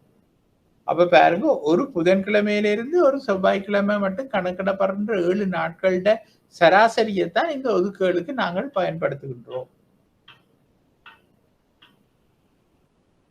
அப்ப இங்க பாருங்க, இப்ப இந்த கிழமைக்கு உரிய ஒரு சராசரி அமௌண்ட் எடுத்து எங்களுடைய நடைமுறை கணக்குகள்ல இருக்கிற அமௌண்ட்ல பேலன்ஸ்ல ஒரு கிழமைக்குரிய சராசரியை எடுத்து 7 நாளுக்குரிய சராசரி எடுத்து அந்த சராசரியில 2 வீதம், இப்ப இருக்கிறது 2 வீதம் தான் SRR. அந்த 2 வீத தொகையை மத்திய வங்கியின் வைப்புகள்ல ஒரு புதன்கிழமையில இருந்து அடுத்த செவ்வாய்க்கிழமை மட்டும் மெயின்டைன் பண்ணணும். அப்ப இங்க பாருங்க, பொறுப்புகளின் பொருட்டு மதிப்பிடப்பட்ட ஒதுக்கு தொகையில் நாளொன்றுக்கு 90 வீதத்துக்கு குறையாதவாறு 7 நாட்களிலும் பேணி வருதல் வேண்டும். உதாரணமாக செவ்வாய்க்கிழமையில் முடிவடைகின்ற வாரத்தின் சராசரி நாளாந்த வைப்பு தொகை, செவ்வாய்க்கிழமையில முடிகின்ற வாரத்தின் சராசரி நாளாந்த வைப்பு தொகை 1000 ரூபாவாகவும், ஒதுக்கு வீதம் 10 வீதமாகவும் இருப்பின் நாளாந்த ஒதுக்கு தொகை 100 ரூபாயாக இருக்கும் என்பதோடு வாரத்தின் ஒதுக்காக இருக்க வேண்டிய மொத்த பணத்தொகை 700 ஆகும். அப்ப உங்களுக்கு விளங்குதானே? அப்ப எங்களுக்கு அந்த வாரத்தின் சராசரி வைப்பு தொகை 1000 இருந்தது என்றா அதுல 10 வீதம் தான் வைப்பு, இல்லாட்ட இப்ப இருக்கிற நிலைமையின்படி 2 வீதம் தான் SRR என்று சொன்னா 200 ரூபாயை தான் அங்க வச்சிருக்கணும். சரியா? அப்ப அந்த கிழமை முழுக்க நாங்கள் வச்சிருக்க வேண்டிய தொகையை 200 ரூபாயில 2 வீதம் என்பது 20 ரூபாய். அப்ப அந்த கிழமை முழுக்க நாங்கள் வச்சிருக்க வேண்டியது 140 ரூபாய் மட்டும்தான். கிழமை முழுக்க அந்த பேலன்ஸா இருக்கா. அப்ப கிழமைன்ற ஆவரேஜ் 140 இருந்துட்டுன்னா சரி. இப்ப இந்த கிழமை 20 ரூபாய் படி ஒரு கிழமைக்கு இருக்கணும்டா புதன்கிழமையில இருந்து அடுத்த வியாழன் மட்டும் அந்த 20 ரூபாயை எப்படியாவது மெயின்டைன் பண்ணாச்சு. அந்த அவரேஜ் அடுத்த கிழமைக்கு வர அவரேஜ் 20 இருக்கும். அப்ப இந்த உதாரணத்துல நாங்கள் 700 ரூபாய், அதே போன்று ஏதேனும் ஒரு தினத்தில் ஒதுக்கு தொகை 90 விட குறைவடைதல் ஆகாது என்பதோடு நாளாந்த ஒதுக்கை போன்று, அதாவது 90 வீதம் 7 நாட்களிலும் மொத்தம் 700 வைத்திருக்கப்படுதல் வேண்டும். அதனால் வங்கிகள் நாளாந்த வைப்பு பொறுப்புகள் தொகையை கணிப்பிட்டு அபராத தொகைக்கு உள்ளாகாதவாறு ஒதுக்குகளை பேணி வருவதற்கு நடவடிக்கை எடுத்தல் வேண்டும். அப்ப அது என்ன சொல்லப்படுதுன்னா, அந்த குறைவு 10 வீதம் குறையலாம், ஆனா ஒரேடியாக குறைய இயலாது. அப்ப இதுல வங்கியில வேலை செய்யற யாருக்காவது இதை பற்றி நாலேஜ் இருந்தா, இல்லாட்டா உங்களுக்கு இதுல டவுட் இருந்தா நீங்கள் கேட்கலாம்.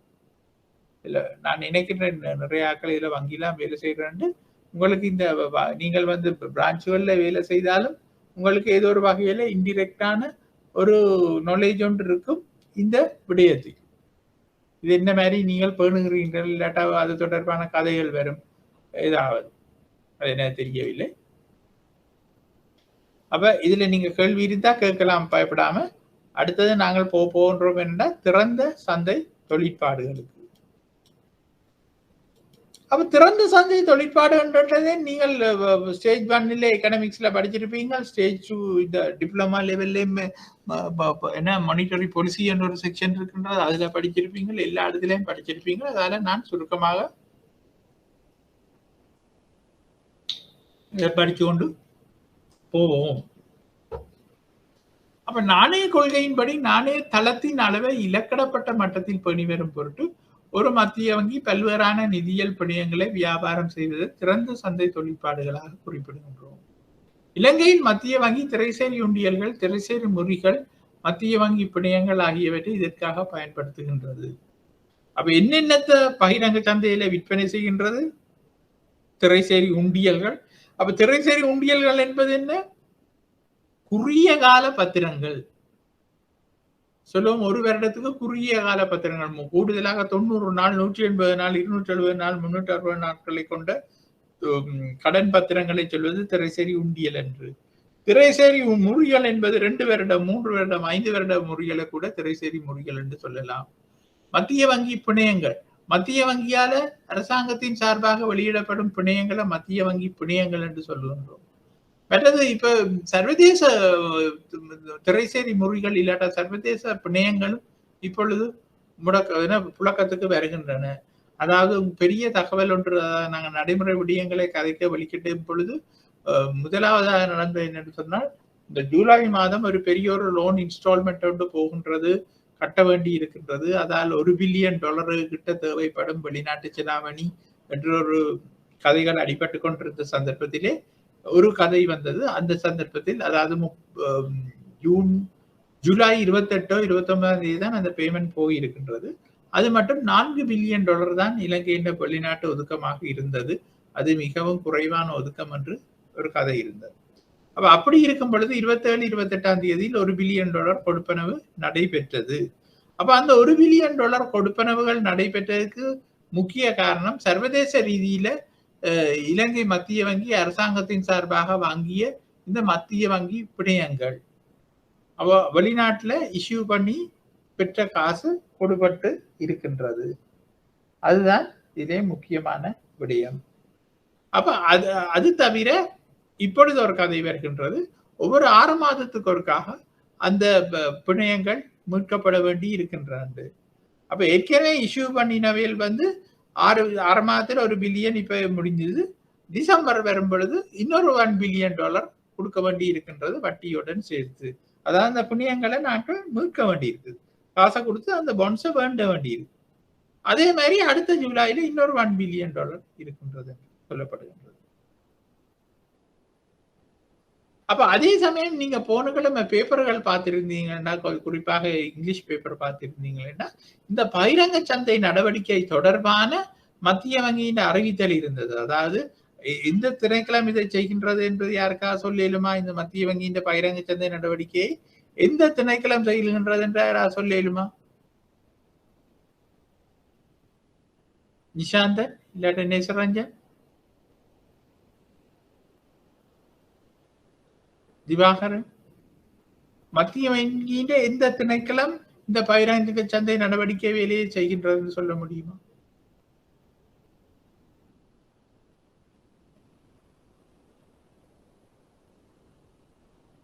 பப்ளிக் டெட் டிபார்ட்மெண்ட் என்று சொல்லப்படுகின்ற அரசரை பப்ளிக் டெட் டிபார்ட்மெண்ட் என்று சொல்லப்படுகின்ற அரச கொடுகடன் திணைக்களம். அப்ப இந்த அரச கொடுகடன் திணைக்களம் வந்து அந்த தமிழ் சரியோ தெரியவில்லை, ஆனால் ஆங்கிலத்தில் அதை நாங்கள் பப்ளிக் டெட் டிபார்ட்மெண்ட் என்று சொல்லிக் கொள்கின்றோம். அப்ப இந்த பப்ளிக் டெட் டிபார்ட்மெண்ட் வந்து இந்த வேலையை செய்கின்றது. செய்யும் பொழுது அவர்கள் தான் இந்த காசை கொடுக்க வேண்டி இருக்கின்றது. அவர்கள் இந்த காசை கொடுக்க வேண்டி இருக்கின்றது. அப்ப அவர்கள் வந்து பழையபடி ஒரு விளம்பரம் ஒன்று கொடுத்திருந்தார்கள். தங்களுக்கு புது பாண்ட்ஸை நாங்கள் இஷ்யூ பண்ணுகின்றோம். இந்த ஜூலைல புது பாண்ட்ஸ் இஷ்யூ பண்ணப்பட்டது. அது இந்த பிட் பண்ற க்ளோசிங் டேட்டுகள் எல்லாம் முடிஞ்சதை பற்றி எனக்கு தெரியாது. ஆனால் அது வந்து இப்பொழுது அட்வர்டைஸ் பண்ணப்பட்டு உள்ளது. அப்ப மத்திய வங்கி நாணய கொள்கையை நடைமுறைப்படுத்துகின்ற போது மற்றது ஒரு அறிவித்தல் ஒன்றை மாணவர்களுக்கு நான் இதிலே சொல்ல விரும்புகின்றேன். ஞாபகம் வந்தோன்னு, உங்களது இந்த எதிர்வரும் பரீட்சைக்குரிய விண்ணப்ப தேதி முடிவு ஆகஸ்ட் மாதம் 15ஆம் தேதி என்று கூறினார்கள். அந்த ஆகஸ்ட் மாதம் 15ஆம் தேதிக்கு முன்பாக உங்களது பரீட்சைக்குரிய விண்ணப்பங்களை அனுப்பும்படியும், அப்படி அனுப்பும் பொழுது நீங்கள் இப்பொழுது வந்து பெனால்டி பீரியடுக்குள் இருப்பதாகவும் சொல்ல சொன்னார்கள். பெனால்டி பீரியட் என்பது எனக்கு சரியாக தெரியவில்லை அது என்னவென்று. ஆனால் ஆகஸ்ட் 15க்கு முதல் உங்களோட அப்ளிகேஷன்ஸை போட சொல்லி இருக்கின்றது. அப்ப மத்திய வங்கி நாணய கொள்கையை நடைமுறைப்படுத்துகின்ற போது நிதி சந்தையில் அல்லது வங்கிகளுக்கு இடையிலான சந்தையில் இருக்க வேண்டிய திரவத்தன்மை எனப்படும் நிதிய வளங்கள் மற்றும் நாணய தளத்தின் அளவு தொடர்பான இலக்குகளை கடைபிடிக்கும். இதன் பிரகாரம் இலக்கிடப்பட்ட பணத்தொகைகள் மற்றும் நிலவுகின்ற பணத்தொகைகளுக்கு இடையில் பெரும் மாற்றம் இருப்பின் நிலவுகின்ற பணத்தொகையை இலக்கிடப்பட்ட பணத்தொகை வரை மாற்றுவதற்கு தேவையான அளவு பிணையங்கள் வியாபாரம் இடம்பெறும். உதாரணமாக நிலவுகின்ற பணத்தொகை அதிகமாக இருப்பின் அதனை குறைப்பதற்கு மத்திய வங்கி சந்தை பிணையங்களை விற்பனை செய்யும் என்பதோடு பணப்பற்றாக்குறையின் போது மத்திய வங்கி பிணையங்களை சந்தையில் இருந்து கொள்வனவு செய்யும். விற்பனை செய்கின்ற போது அதன் பெறுமதிக்கு சமமானதொரு பணத்தொகையை மத்திய வங்கி உள்ளிருக்கப்படுவதன் காரணத்தினால் நாணய தளத்தின் அளவு மேற்படி அளவிற்கு குறைவடையும் என்பதோடு கொள்வனவின் போது அதே அளவில் பணத்தொகை அதிகரிக்கும். மேலும் நிதி சந்தையில் குறுகிய கால வட்டி வீதத்தில் தாக்கத்தை ஏற்படுத்தும் பொருட்டு திறந்த சந்தை தொழிற்பாடுகள் நடைபெறுகின்றன. இங்கே குறிப்பாக சந்தையில் நிதிய பற்றாக்குறை காரணமாக வட்டி வீதம் அதிக அளவு உயர்வடைகின்ற போது பிணையங்கள் உயர் விலையில் கொள்வனவு செய்யப்படுவதன் ஊடாக பணம் வழங்கப்படுவதன் காரணமாக நிதிய தொகை அதிகரித்து வட்டி வீதம் குறைவடையும். நாணய தளத்தின் அளவை குறைக்கும் பொருட்டு விற்பனைக்கு போதிய அளவு அரச பிணையங்கள் மத்திய வங்கியிடம் இல்லாத சந்தர்ப்பத்தில் இதன் பொருட்டு மத்திய வங்கி பிணையங்கள் வழங்கப்படும். அப்ப பாருங்க, நாணய தளத்தின் அளவை குறைக்கும் பொருட்டு விற்பனைக்கு போதிய அளவு அரச பிணையங்கள் மத்திய வங்கியிடம் இல்லாத போது, அப்ப நாங்கள் சொல்லக்கூடாது அரசாங்கத்துக்கு காசு தேவையான நேரம் மட்டும் இந்த பகிரங்க சந்தை நடவடிக்கை மேற்கொள்ளப்படுகின்றது. இந்த பண நிரம்பலை குறைக்க வேண்டிய ஒரு சந்தர்ப்பங்கள் ஏற்படும் பொழுதும் மத்திய வங்கி அதனை பயன்படுத்தும். அது எப்பன்னு சொன்னா, இப்ப சொல்லுவோம், எங்களுக்கு 1000 மில்லியன் ரூபாவை பகிரங்க சந்தை நடவடிக்கை மூலமாக பணத்தை உள்ளி இருக்க வேண்டி இருக்கின்றது. அதாவது மொப் பண்ணி எடுக்கணும், பணத்தை உள்ளுக்கு எடுத்துடணும் 1000 மில்லியன். ஆனா அந்த கிழமை அரசாங்கம் சொல்லுது எனக்கு 500 மில்லியன் மட்டும் காணும் கடன் உண்டு. அப்ப எங்களுக்கு 1000 மில்லியன் எடுக்க வேண்டி இருக்கு. அப்ப அந்த சந்தர்ப்பத்தில் நாங்கள் என்ன செய்யறோம், மத்திய வங்கி தன் ஓன் பிணையங்களை வித்து அந்த காசை உள்ளிருத்து வச்சுக்கொள்ளும். திறந்த சந்தை தொழிற்பாடுகள் சில சந்தர்ப்பங்களில் மத்திய வங்கி வெளிநாட்டு செலாவணி சந்தையில் மேற்கொள்கின்ற கொடுக்கல் வாங்கல்களின் மூலம் உள்நாட்டு பணச்சந்தையில் ஏற்படுகின்ற தாக்கத்தை தளர்த்தும் பொருட்டு பயன்படுத்தப்படுகின்றன. அப்ப அதுக்கும் பயன்படுத்தப்படுகின்றது. அப்ப வெளிநாட்டு செலாவணி சந்தையில் மேற்கொள்கின்ற கொடுக்கல் வாங்கல்களின் மூலம் உள்நாட்டு பணச்சந்தையில் ஏற்படுகின்ற தாக்கத்தை தளர்த்தும் பொருட்டும் பயன்படுத்தப்படுகின்றன. அதை அண்டர்லைன் பண்ணிக்கொள்ளும். இப்ப உதாரணமாக நான் என்ன சொல்லுகின்றேன் என்று சொன்னால், எங்களுக்கு 5 பில்லியன் வெளிநாட்டு நாணயம் இன்றைக்கு இலங்கைக்குள்ள வருகின்றது.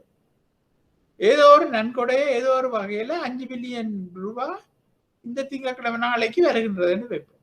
5 பில்லியன் ரூபாய் அரசாங்கத்துக்கு நன்கொடையாக வந்தால், இது உதாரணத்தை தான் சொல்லுகின்றேன், 5 பில்லியன் ரூபாய் இலங்கை அரசாங்கத்துக்கு வெளிநாட்டு நாணயமாக $5 பில்லியன் வெளிநாட்டு நாணயமாக இலங்கை அரசாங்கத்துக்கு கிடைக்கின்றா அது மத்திய வங்கிட்ட வந்து சேரும். அப்ப மத்திய வங்கி என்ன செய்யும், அந்த $5 பில்லியன் அரசாங்கத்துக்கு கொடுக்க இயலாதானே. அந்த $5 பில்லியன் அரசாங்கத்துக்கு கொடுப்பதன் மூலமாக அரசாங்கம் வந்து டாலர்ல செலவு செய்ய இயலாது. வெளிநாட்டுக்கு ஏதேனும் கடன் கொடுக்க வேண்டியிருந்தா அந்த காசை பயன்படுத்து.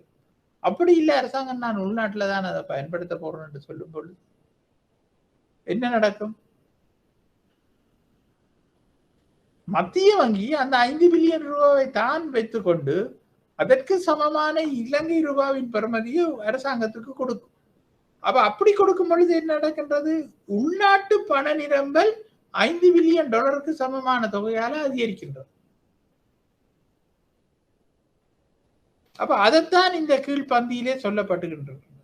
அப்ப அப்படி அதன் மூலமாக உள்நாட்டுல பண நிரம்பல் அதிகரிக்கும் பொழுது நாங்கள் என்ன செய்கின்றோம், அதை பழையபடி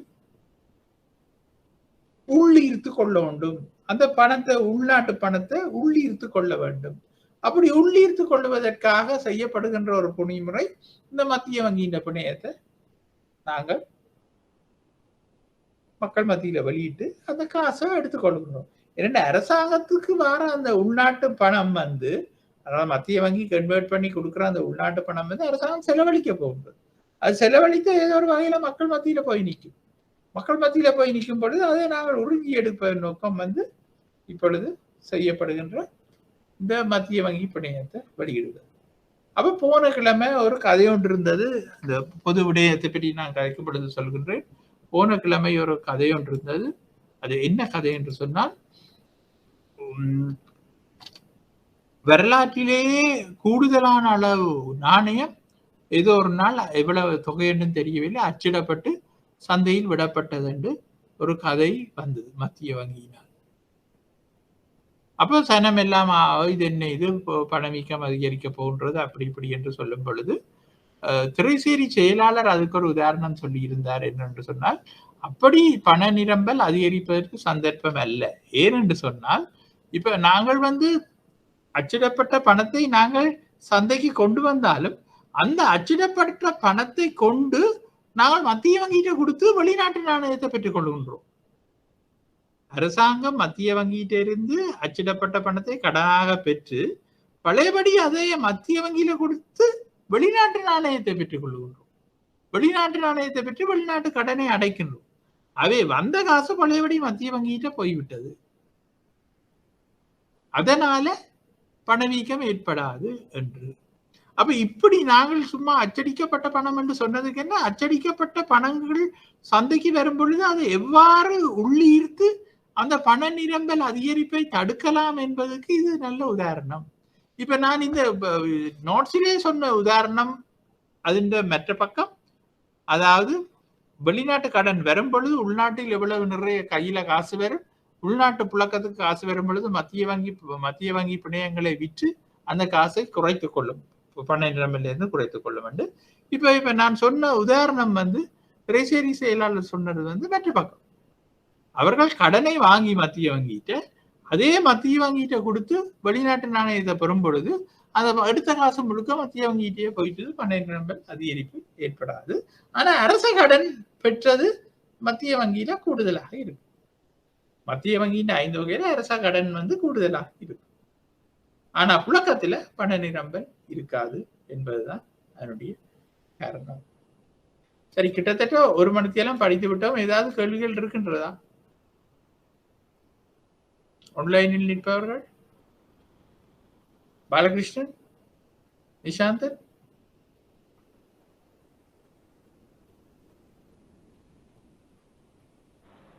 சார் SLDRலயும் SLFRலயும் அதே எப்படி தாக்கத்தை உண்டு பண்ணும்? ஏதாச்சும் மாற்றங்கள் நடக்கிறப்ப? இல்ல, அது நேரடியான ஒரு இதுதானே, கொள்கை வட்டி வீதம் தானே. இப்ப என்ன நடக்கின்றது என்று சொன்னால், இப்ப நான் சொன்னேன் அந்த interbank call money market, overnight interbank call money market ஒன்று இருக்கின்றது, வங்கிகளுக்கு இடையேயான ஓரிரவு பணச்சந்தை.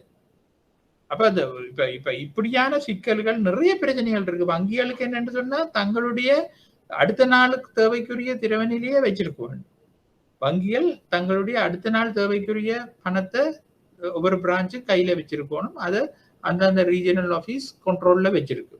அப்ப அதுக்கு காசு தேவை அடுத்த நாளைக்கு.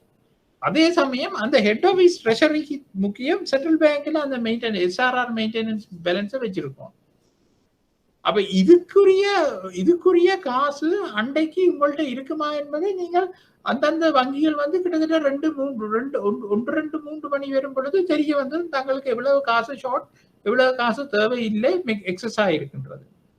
அப்ப அந்த நேரம் அந்த இன்டர்பேங்க் சக வங்கிகளுக்குள்ள அவையில் கனெக்ஷனை கொடுத்து, அவைகளுக்குள்ள ஒரு ஸ்பெசிபிக்கான கனெக்ஷன் இருக்குது. வாட்ஸ்அப் குரூப் நாங்கள் வச்சிருக்கிற மாதிரி ஒன்று இருக்கின்றது. அதிலே போடுவார்கள், எனக்கு இத்தனை பில்லியன் வேணும், இனிவரைக்கு இத்தனை பில்லியன் வேணும். அப்ப இருக்கிறவர் சொல்லுவார் இன்ன ரேட், அப்படி இப்படியா. அப்ப அதுக்குள்ளதான் அந்த டீலிங் நடக்கும். அப்ப தேவையானவர்கள் அவர்கள்ட்ட இருந்து வாங்குவார்கள், தேவையற்றவர்கள் தேவையானவர்களுக்கு கொடுப்பார்கள். அப்ப இந்த கட்டத்துல மத்திய வங்கி என்னென்று தலையிடுகின்றது என்று சொன்னால், இப்ப 4.5% 5.5% இதான் அந்த சிம்பிள் தியரி நான் உங்களுக்கு சொல்றேன். 4.5% வைப்பு வசதியும் 5.5% கடன் வசதியும் என்று சொன்னால், ஒருத்தன் அந்த இன்டர் பேங்குக்குள்ள ஒருத்தன் 6% ஒருத்தன் அந்த வட்டியை கொடுக்க இயலாது. வட்டிக்கு ஓவர் நைட் லெண்டிங் கொடுக்க இயலாது இன்னொரு வங்கிக்கு. ஏனென்றா சென்ட்ரல் பேங்க் நிக்குது 5.5% தாரத்துக்கு. அப்ப இப்ப நான் ஒரு வர்த்தக வங்கியில நீர் வேலை செய்யற வங்கியில உமக்கு கொஞ்சம் காசு அண்டைக்கு தேவைப்படுதுன்னா, நீர் ஒரு நாளும் இன்னொரு வங்கி அந்த அந்த கனெக்ஷனுக்குள்ள 6% 6.5% நான் தாரேன்னு சொன்னா ஏற்றுக்கொள்ள மாட்டேன். என்னன்னா நீ சொல்லுவீர், நீ உன்னிட்ட 6% பண்ற நேரம் நான் சென்ட்ரல் பேங்க் 5.5% வேண்டிடுவேன். அப்ப சென்ட்ரல் பேங்க் அப்படித்தான் அந்த கண்ட்ரோல்ல வச்சிருக்கின்றது. அப்ப ஒருத்தருமே 5.5% மேல போய் கடன் வேண்ட மாட்டார்கள். அதே மாதிரி எக்ஸஸா காசை வச்சிருக்கிறவரும் என்ன செய்வார், அதுக்கு குறைய ஒரு இடத்துல கொண்டு போய் முதலிட மாட்டார். என்னன்னா இங்க 4.5% மத்திய வங்கி உங்களுக்கு வைப்பு வட்டி தருது. 4.5% வைப்பு வட்டி தருதுன்னொன்னா நீங்கள் எல்லாரும் அதுக்கு குறைய உள்ள தொகைக்கு நீங்கள் கொண்டு போய் கொடுக்க மாட்டீங்க. 4.5% சென்ட்ரல் பேங்க்கு தானே எக்ஸஸ் மணியை கொடுப்பீங்க. அப்ப இதை இந்த வட்டி வீதத்தை குறைச்சு கொண்டு போகும் பொழுது மத்திய வங்கியை பொறுத்த மட்டும் சர்க்குலேஷன்ஸ் கூடுதலாக இருக்கும். பண சர்க்குலேஷன்ஸ் கூடுதலாக இருக்கும். இந்த வட்டி வீதத்தை கூட்டி கொண்டு போகும் பொழுது உங்களுடைய அந்த பணப்புழக்கத்தின் இது கூடுதலாக குறைவாக இருக்கும். அப்ப இதைத்தான் அந்த கொள்கை வட்டி வீதங்கள் என்று நாங்கள் சொல்லிக் கொள்ளுகின்றோம். அப்ப அது பிரதானமானது என்னன்னா, ஒவ்வொரு நாளும் இப்ப நீங்கள் இப்ப சில பேர் சொல்லுவார்கள், அந்த டீலிங் ரூம்ல இருப்பவர்களோட நீங்கள் சும்மா சந்தர்ப்பம் நீங்க காய்ச்சி பார்த்தீங்கன்னா ஃபுல் டென்ஷன்ல சில நேரம் இருப்பார்கள். பெரிய அமௌண்ட்டுகள் டிரான்சாக்ஷன் நடக்கும். இப்ப நான் சும்மா ஒரு இன்ஸ்பெக்ஷனுக்கு போன அடிப்படையில நான் சொல்லுகின்றேன், சில நேரங்கள்ல நாங்கள் நம்ப முடியாத அளவுல கூட ஒரு இரவுக்கு ஒரு வங்கி கடன் வேண்டும். நாங்க அது 100 மில்லியன் 200 மில்லியன் 500 மில்லியன் என்று ஒரு இரவுக்கு. இப்ப நாங்கள் சில நேரங்கள் நாங்களே யோசிப்பது, ஏன் இவ்வளவு தொகை ஓவர் நைட் லெண்டிங்? அது இதுகள் தான் அந்த தேவை. அப்ப அந்த வட்டி வீதத்தை கட்டுப்படுத்துவது தான் அந்த விடயம். அப்ப அது முதலாவதாக நாங்கள் கொள்கை வட்டி வீதமா பார்க்கிறோம். ரெண்டாவது SRR உங்களை எல்லாருக்கும் தெரியும். மூன்றாவது வந்து பகிரங்க சந்தை நடவடிக்கை.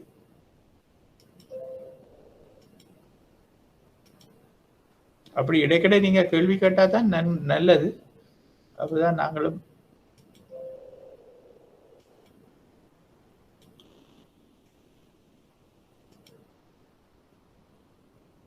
அடுத்தது கடன் கட்டுப்பாடுகள். அப்ப இது நீங்க பல இடங்கள்ல நீங்க இதை பற்றி நீங்கள் படிச்சிருக்கிறீங்களா இந்த கடன் கட்டுப்பாடுகளை பற்றி.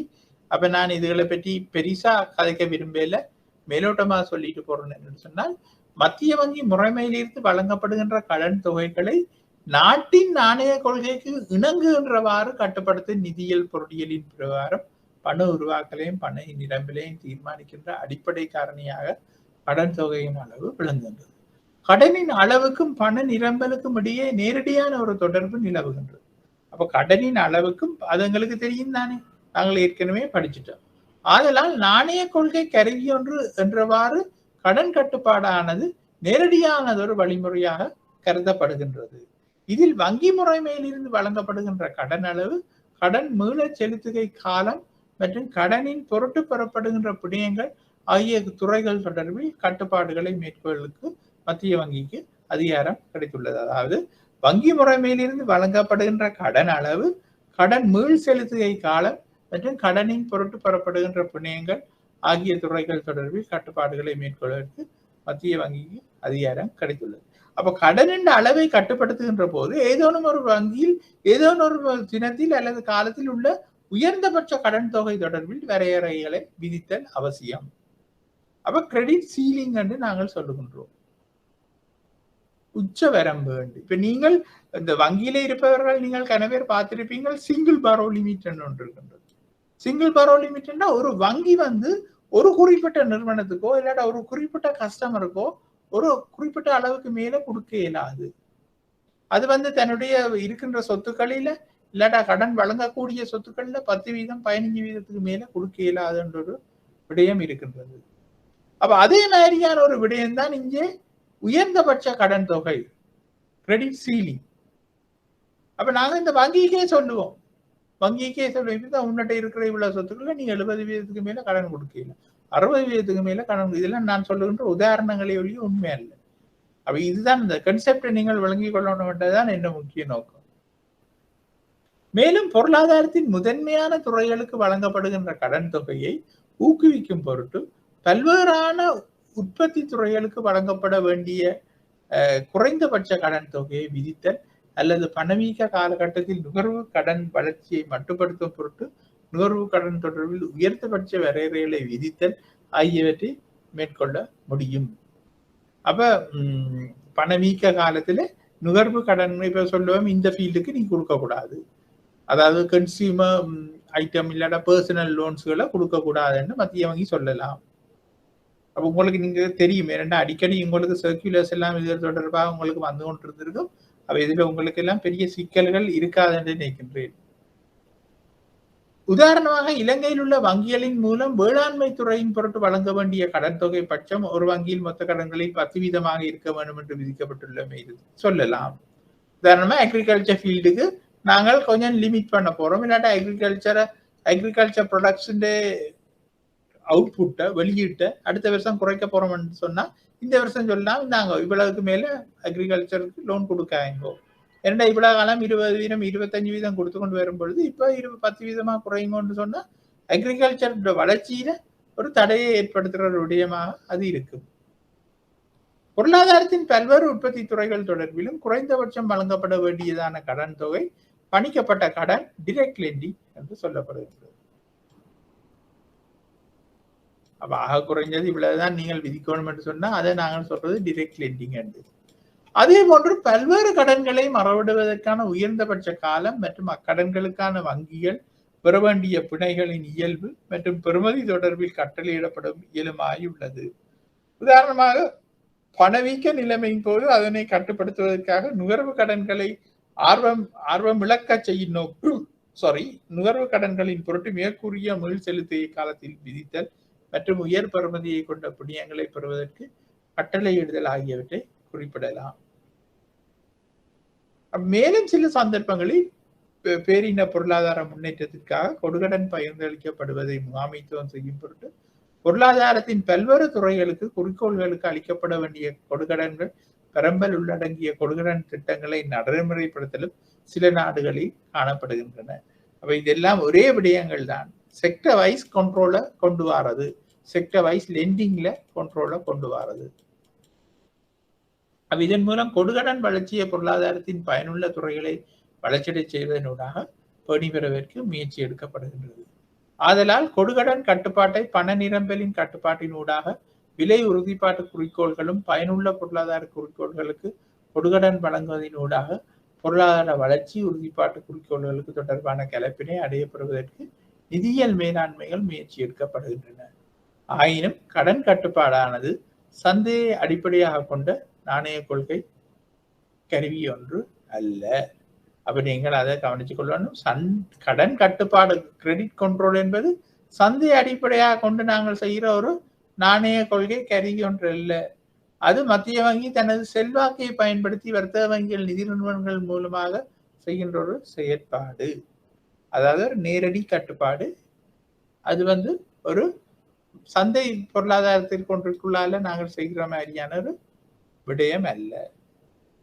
இதை தவிர மதியுரைகளும் வழிகாட்டல்களும் இருக்கின்றன. அப்ப இதுதான் நான் நினைக்கின்றேன் கடைசி எங்களோட டூல் என்ற மாதிரி, அதாவது மோரல் சுசேஷன் என்று சொல்லுவோம். அப்ப நாங்கள் போய் வர்த்தக வங்கிகளை நிதி நிறுவனங்களை நாங்கள் அட்வைஸ் பண்ணி கொண்டிருப்போம். அட்வைஸ் பண்ணும் பொழுது என்ன சொல்லுவோம் என்று சொன்னால், இப்படி இப்படி நீங்கள் இதை செய்யுங்கோ, இப்படி இப்படி செய்வதால இந்த நாட்டின் மானிட்டரி பாலிசி இப்படி இப்படி மாறும், அப்படி மாறும் பொழுது நாட்டின் பணப்புழக்கம் நிதி ஏற்பாடுகள் இப்படி எல்லாம் மாறும், அது நாட்டுக்கு நல்லம். அதால நீங்கள் இப்படி கொஞ்சம் உங்களுடைய லாப நோக்கத்தை கொஞ்சம் குறைச்சு இல்லாட்டா கொஞ்சம் கைவிட்டு இப்படி செய்ய வேண்டியது நீங்கள் உங்களோட நாட்டுக்கு செய்ய வேண்டிய ஒரு கடமைப்பாடு என்ற மாதிரி, இல்லாட்ட சமூகத்துக்கு செய்ய வேண்டிய ஒரு கடமைப்பாடு என்று மத்திய வங்கியின் அதிகாரிகளால இந்த வணிக வங்கிகள் மற்றும் நிதி நிறுவனங்கள்ட உயர் அதிகாரிகள்கிட்ட போய் ஒரு அட்வைஸ் சொல்ற மாதிரி, இல்லாட்டா ஒரு விஷயத்த கோரிக்கை விடுக்கிற மாதிரி ஒரு விடயம் தான் இந்த மதியுரைகளும் வழிகாட்டுதல்கள் அமைகின்றது. அப்ப இங்கு கட்டளைகள் அல்லது சட்டங்களை நடைமுறைப்படுத்தாது வங்கிகளுக்கு வழங்குகின்ற மதியுரைகள் மற்றும் வழிகாட்டுதல்களினூடாக நாணய கொள்கைக்கு இணங்குகின்றவாறு வங்கிகளின் கடன்கள் மற்றும் வைப்புகள் தொடர்பான தொழிற்பாடுகளை பேணி வருவதற்கு முயற்சி எடுக்கப்படுகின்றது. பொதுவாக ஒரு நாட்டின் மத்திய வங்கி பொருளாதார குறிக்கோள்களை அடையப்பெறுவதற்கு உதவிய அமைகின்றவாறு வங்கி தொழிற்பாடுகளின் போது விசேடமாக கடைபிடிக்க வேண்டிய உபாயங்கள் மற்றும் வழிமுறைகள் தொடர்பாக காலத்துக்கு காலம் பல்வேறு கருத்துரைகளையும் மதியுரைகளையும் எழுத்து மூலம் அல்லது வாய்மொழி மூலம் வழங்கும் அதில் ஃபுல் ஸ்டாப் போடுங்க. உதாரணமாக பணவீக்கம் உயர்வாயுள்ள காலங்களில் கடன் விரிவாக்கத்தை குறைத்தல், கடன் வட்டி வீதங்கள் உயர்வாயுள்ள சந்தர்ப்பங்களில் பொருளாதார தொழிற்பாடுகளை ஊக்குவிக்கும் பொருட்டு வட்டி வீதங்களை குறைத்தல் என்பன இடம்பெறும். பொருளாதாரத்தின் அபிவிருத்தி செய்ய வேண்டிய துறைகளுக்கு கொடுகடன் வழங்குவதை அதிகரிக்க செய்தல், கொடுகடன் வட்டி வீதங்கள் குறைவாயுள்ள சந்தர்ப்பங்களில் வைப்பு வட்டி வீதங்களை உயர்த்துதல் ஆகிய விடயங்களின் பொருட்டு மதியுரை வழங்குவதை சுட்டிக்காட்டலாம். இம்மதுரைகள் அநேகமாக வங்கிகளுடன் நடத்தப்படுகின்ற கலந்துரையாடல்கள் மற்றும் கூட்டங்களின் போது அல்லது பொருளாதாரம் தொடர்பில் வெளியிடப்படுகின்ற ஊடக அறிவித்தல்களின் போது வழங்கப்படும். பொதுவாக மத்திய வங்கிகள் மற்றும் நிதி நிறுவனங்களின் தொழிற்பாடுகள் மற்றும் முகாமைத்துவம் தொடர்பில் மேற்பார்வை மற்றும் கட்டளை பிறப்பிக்கும் பொருட்டு பல்வேறான அதிகாரங்கள் இருந்தாலும் வங்கி நிதி நெருக்கடிகளின் போது வங்கிகள் மற்றும் நிதி நிறுவனங்களுக்கு இறுதி கடன் கொடுப்போம் என்ற வகையில் செயற்படுவதற்கான ஆற்றல் உள்ளதாலும் மத்திய வங்கியினால் வழங்கப்படுகின்ற மதியுரைகளை கடைபிடிப்பதற்கு பொதுவாக வங்கிகள் முற்படுகின்றன என்பதோடு வங்கிகளின் முகாமைத்துவ வங்கிகளும் மத்திய வங்கியை பிள்ளைகள் பெற்றோர்கள் மீது காட்டுகின்ற மதிப்பு போன்று கௌரவிக்கப்படுகின்றன. ஒரு வங்கி நிதி ரீதியில் அல்லது தொழில் ரீதியில் நெருக்கடியான சந்தர்ப்பத்தில் உள்ளாகும் எனில் அவற்றை தீர்ப்பதற்கு மத்திய வங்கியின் உதவி தேவைப்படுவது இதற்கான முக்கிய காரணமாகும். மேலும் இந்த மதியுரைகள் மற்றும் வழிகாட்டுதல்களின் வெற்றிகரத்தன்மையானது மத்திய வங்கியின் முகாமைத்துவத்தின் தொழில் திறன் மற்றும் அங்கீகாரத்தின் மீது பெரிதும் தங்கியுள்ளது. மத்திய வங்கி உத்தியோகத்தர்களின் விடயம் தொடர்பிலான திறன், அர்ப்பணிப்பு மற்றும் பக்கச்சார்பினை இதன் பொருட்டு முக்கியமானதாக இருக்கும். ஒரு மத்திய வங்கி இவ்வாறான மதியுரைகள் மற்றும் வழிகாட்டுதல்கள் மூலம் நாட்டின் பொருளாதாரத்திற்கும் நிதியியல் முறைமைக்கும் பெரும் கடமை பொறுப்பொன்றை நிறைவேற்றுகின்றது. கட்டளைகள் மற்றும் சட்டத்தின் ஊடாக இவற்றை நிறைவேற்றுதலானது அதிக காலம் எடுக்கின்ற சிக்கலானது ஒரு செயற்பாடாகும்.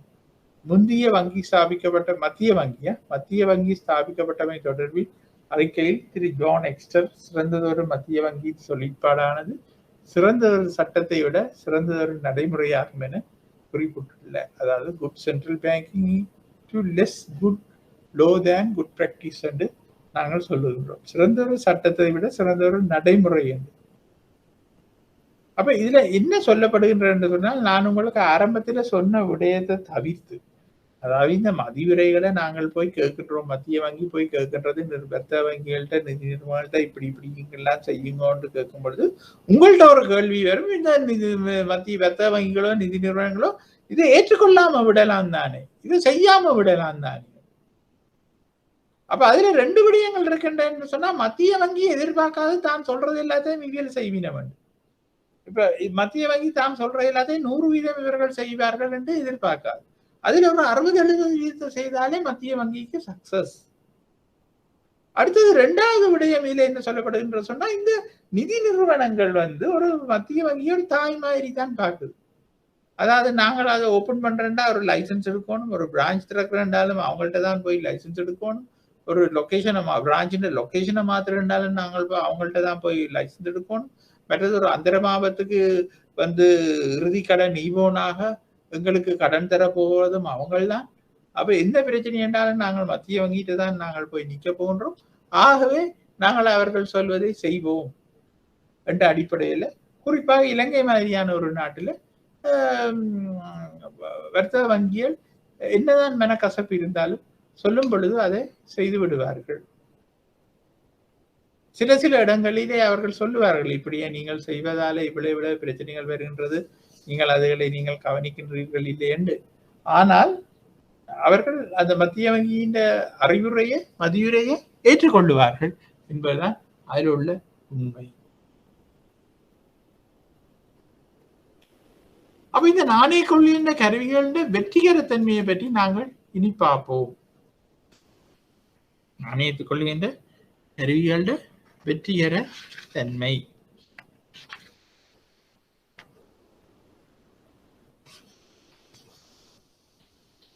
அப்ப மத்திய வங்கியினால் நாணய கொள்கையை நடைமுறைப்படுத்துகின்ற போது அவற்றின் வெற்றிகர தன்மையானது பல்வேறு காரணிகளில் தங்கியுள்ளது. ஏதேனும் ஒரு கொள்கையை நடைமுறைப்படுத்துவதன் மூலம் மாத்திரம் நாணய கொள்கையின் குறிக்கோள்களாக உள்ள இலக்குகளை 100% அடையப்படலாம் என்பது பற்றி கூறுவதற்கான முறை ஒன்று கிடையாது. அதே போன்று இக்கொள்கைகளின் காரணமாக பொருளாதாரத்திற்கு பாதகமான தாக்கங்களும் ஏற்படலாம். அப்ப இவ்வாறான சில காரணிகள் எதுக்களை குறிப்பிடக்கூடியதாக உள்ளது. முதலாவது திரண்ட செலவு என்பது அக்ரிகேட் எக்ஸ்பெண்டிச்சர், அதாவது நுகர்வு மற்றும் முதலீட்டோடு சேர்ந்த திரண்ட செலவு வட்டி விகிதத்துக்கு சென்சிட்டிவாக இருக்கும்.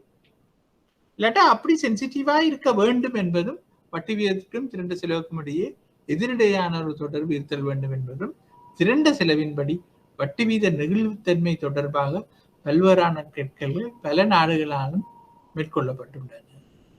அப்ப வட்டி வீதத்துக்கும் திரண்ட செலவுக்கும் இடையிலே ஒரு நெகிழ்வுத்தன்மையும் இருக்க வேண்டும், அதே சமயம் அது எதிர்மறையான ஒரு விடயமாகவும் இருக்க வேண்டும். அபிவிருத்தி அடைந்த நாடுகளில் அநேகமாக கடன் அடிப்படையிலான கொடுக்கல் வாங்கல்கள் அதிகமாக இருப்பதால் நாணய கொள்கை திரண்ட கேள்வியில் ஏற்படுத்துகின்ற தாக்கம் உயர் மட்டத்தில் உள்ளது. ஆயினும் இலங்கையின் பெரும்பாலான நிறுவனங்கள் மற்றும் குடும்பங்களுக்கு மத்தியில் வட்டி வீத மாற்றத்திற்கமைய வங்கி கடன் கொடுக்கல் வாங்கல்கள் மாற்றத்தை மேற்கொள்கின்ற போக்கு எனப்படுகின்ற வட்டி வீத நிகழ்ச்சித்தன்மையானது குறைந்த மட்டத்திலேயே இருக்கின்றது. அப்ப இப்ப பாருங்க, இலங்கை மாதிரியான நாடுகள்ல நாங்க பேங்க் ரேட்டை வச்சுக்கொண்டு நாங்க கடன் கொடுத்து வேண்டது இல்லை. வட்டி வேற நாடுகள்ல பேங்க் ரேட்டுக்கு ஏற்ற மாதிரி தான் அவையோட பர்சனல் லெண்டிங் பரோயிங்கும் இருக்கும். அதுதான் இதிலே சொல்லப்பட்டு உள்ளது. அடுத்தது நியதி சட்ட ஒதுக்கி வீதத்தை அதிகரிக்க செய்தலானது வங்கி முறைமையில் மிகை ஒதுக்குகள் இல்லாத சந்தர்ப்பத்திலேயே பயனுள்ளதாக இருக்கும். அப்ப வங்கி முறைமையில மிகை ஒதுக்கம் என்று ஒன்றுள்ளது. அதாவது எங்களுக்கு தேவையான ஒதுக்கத்தை மிஞ்சி மேலதிகமாக ஒரு ஒதுக்கத்தை வச்சிருக்கும் பொழுதுதான் அந்த நீதி சட்ட ஒதுக்கு வீதம் வந்து இஃபெக்டிவா ஒர்க் பண்ணும். மிகை ஒதுக்கம் இருக்கும் பொழுது நாங்கள் நீதி சட்ட ஒதுக்கு வீதத்தை குறைக்கிறதோ கூட்டுறதோ பெரிய பாதிப்பை ஏற்படுத்தாது. நாங்கள் உதாரணமா நீதி சட்ட வீதத்தை கூட்டினா அது வந்து பெரிய பாதிப்பை ஏற்படுத்தாது. குறைச்ச வேண்டாம், அது இன்னும் பாதிப்பு எங்களோட எதிர்பார்ப்பை நிறைவேற்றாது. என்னென்னா மிகை ஒதுக்கம் என்பது வர்த்தக வங்கிகள்கிட்ட எப்பவுமே இருக்கிற காரணத்தினால் அதிகரிக்கப்பட்ட ஒதுக்கு தேவையை கடைபிடிக்க வேண்டி இருக்கு. அப்ப நீதி சட்ட ஒதுக்கு வீதத்தின் சார்பில் பணத்தை மத்திய வங்கியில் வட்டியின்றி வைத்திருக்கின்ற போது அது வங்கிகளுக்கு வைப்புகள் மீதான ஒரு வரியை போன்றதாக இருக்கும். அப்ப வங்கிகளால் வட்டி செலுத்தப்பட்டு புறப்படுகின்ற வைப்புகளையும் இவ்வாறு வட்டி வருமானமின்றி வைத்திருப்பதற்கு நேரிடுகின்றமை வங்கிகளுக்கு ஒரு செலவினமாக இருக்கு. அப்ப நீங்க வங்கிகளோட காஸ்ட் ஆஃப் ஃபண்ட் ஒன்று உள்ளது.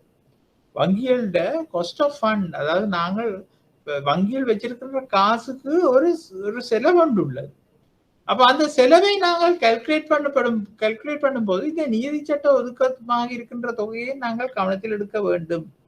ஏனென்று சொன்னா நாங்கள் வந்து வைப்புகளுக்கு வட்டி செலுத்தி கொண்டுதான் வேண்டுகின்றோம். சேமிப்பு வைப்புகள், தவணை வைப்புகளுக்கு வைப்பு செலுத்தி கொண்டு வேண்டுகின்றோம். அதே சமயம் நடைமுறை கணக்கில் இருக்கிற வைப்புகளுக்கு வந்து நாங்கள் எல்லாத்தையும் சேர்த்து கடன் வழங்கலாம். அப்படி கடன் வழங்கும் பொழுது நாங்கள் கையிலே வைத்திருக்க வேண்டிய பணமும் மத்திய வங்கியில் வைத்திருக்க வேண்டிய பணத்தையும் நாங்கள் கொஞ்சம் கன்சிடர் பண்ணணும். ஏனென்று சொன்னா அவை இரண்டுமே வட்டி உழைக்காத ஃபண்டுகள். அப்ப நாங்கள் உழைக்க போற, கடன் கொடுத்து உழைக்க போற வருமானம் வந்து இந்த கடன் வழங்காமல் பேங்க் பேலன்ஸாகவும் மத்திய வங்கியில வைத்திருக்கிற பேலன்ஸாகவும் வைத்திருக்கிற காசுக்கும் சேர்த்து தான் அந்த வருமானம் இருக்கின்றது. உதாரணம், ஒரு வங்கி 10% வருமானத்துல 1 லட்சம் ரூபாயை வட்டிக்கு கொடுத்திருக்கென்று சொன்னால், ஒரு வருஷத்துல 10,000 ரூபாய், 10% 10,000 ரூபாய் வருமானம் என்று சொன்னால், இந்த 1 லட்சம் ரூபாய்க்கு சமமான இன்னொரு 1 லட்சம் ரூபாய் அந்த வருடம் பூராவும் நீதி சட்ட ஒதுக்க வீதமாகவும் வைத்திருக்கப்படுகின்றது, வங்கியிலே கையிலேயும் வைத்திருக்கப்படுகின்றது என்று சொல்லும் பொழுது அந்த உண்மையான ரிட்டர்ன் வந்து 10% இல்லை. 2 லட்சத்துக்கு 10,000 ரூபாய் வந்து 5% தான் இருக்கு. அப்ப இவற்றையும் கவனத்துல கொண்டுதான் ஒரு வங்கி தன்னுடைய தீர்மானங்களை எடுக்கணும். தன்னுடைய வருமானம் சும்மா நான் 10% வட்டிக்கு கொடுத்துட்டேன்னு இருக்கையில அது என்ன, இங்க காஸ்ட் ஆஃப் ஃபண்ட் இருக்கின்றது, மற்றது மேல்தலை செலவுகள் இருக்கின்றது. மேல்தலை செலவுகளை நாங்கள் பார்க்க வேண்டும். அப்ப திறந்த சந்தை தொழிற்பாடுகள் நூடாக நிதியியல் முறைமையினை வட்டி வீதத்திலும் நாணய சுற்றோட்டத்திலும் தாக்கம் ஏற்படுத்தப்பட வேண்டுமாய் நாட்டில் உள்ள பணச்சந்தை மற்றும் மூலதன சந்தை அபிவிருத்தி அடைந்த நிலையில் இருத்தல் வேண்டும். அதாவது நிதி கொடுக்கல் வாங்கல்கள் செய்யப்படுவதற்கான பல நிதியியல் கருவிகளும் உயர் கொடுக்கல் வாங்கல் செயலாற்றுகைகளும் இருத்தல் வேண்டும். இன்றைய குறுகிய கால பணச்சந்தையில் சிறிய தாக்கத்தை மாத்திரம் காணக்கூடியதாக இருக்கு. அப்ப இந்த திறந்த பொருளாதார திறந்த சந்தை விடயங்கள்ல கூட பல நிதியியல் கருவிகள் ஒரு ஒரு என்னன்னு சொல்ற நல்ல ஆபரேட்டிங் இதோட இருக்க வேண்டும். அப்படி இல்லாத பட்சத்துல குறுகிய கால பணச்சந்தையில ஒரு பெரிய தாக்கத்தை ஏற்படுத்த இருக்கும். அதாவது ஹை பவர்டா இருக்கணும். நாங்கள் ஒரு இந்த திறந்த ஓப்பன் மார்க்கெட் ஆபரேஷனுக்குள்ள நாங்கள் செய்யற ஒரு சின்ன விஷயமும் ஒரு சென்சிட்டிவாக போய் எல்லா இடத்துலயும் தாக்கத்தை ஏற்படுத்தி பணநிரம்பல குறைவையோ கூட்டத்தையோ ஏற்படுத்தமாக இருந்தா தான் அது வந்து சக்சஸ்ஃபுல் ஆயிடும். திறந்த சந்தை தொழிற்பாடுகளை மேற்கொள்ளும் பொருட்டு மத்திய வங்கியினால் பிணையங்கள் தொகுதியொன்று வைத்திருக்கப்படுதல் வேண்டும் என்பதோடு அவற்றை கொள்வனம் செய்யும் பொருட்டு தள நாணயத்தை வழங்க நேரிடுவதால் பண விரிவாக்கமும் ஏற்படும். அதே போன்று திறந்த சந்தை கொடுக்கல் வாங்கல்களின் பொருட்டு தேறிய ரீதியில் வட்டியை பெறுதல் செலுத்துதல், அதாவது தேறிய வட்டி செலுத்துவதற்கு மத்திய வங்கிக்கு நேரிடும் எனில் அதே தொகையை தள நாணயத்திலும் வழங்குவதற்கு நேரிடும்.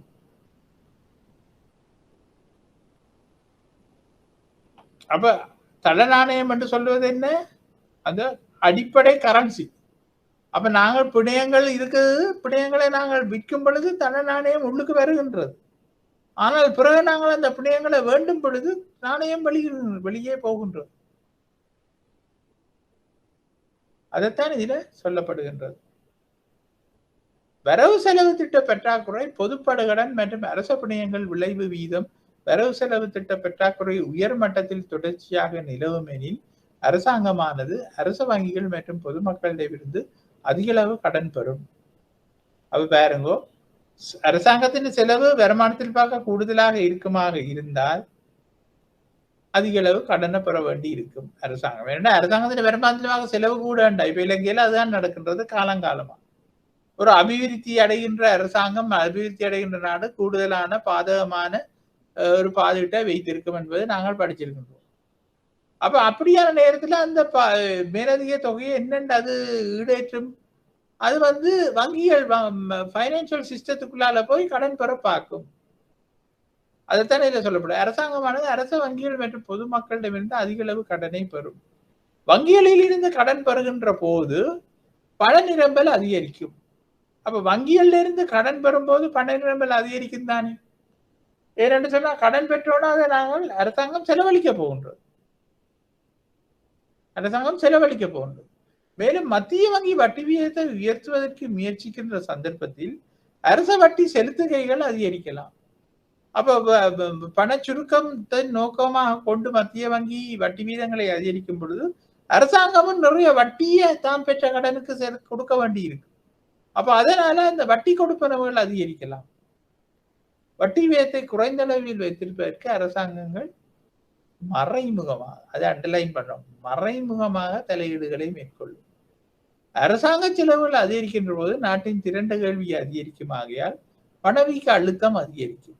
இவ்வாறான சந்தர்ப்பங்களில் மத்திய வங்கி பண சுருக்க நாணய கொள்கை ஒன்றை கடைபிடிக்குமாயின் தனியார் துறையின் உற்பத்தி மற்றும் முதலீட்டு தொழிற்பாடுகளில் பாதகமான தாக்கத்தை ஏற்படுத்தும். அது என்னென்று பாதகமான தாக்கத்தை ஏற்படுத்துகின்றது? இப்ப அரசாங்கம் கூடுதலா செலவழிச்சோன்னா திரண்ட கேள்வியில அதிகரிப்பு ஏற்படும். என்னன்னா காசெல்லாம் பொதுமக்கள்கிட்ட போய் மக்கள் திரண்ட கேள்வியை கூட்ட பார்ப்பார்கள்.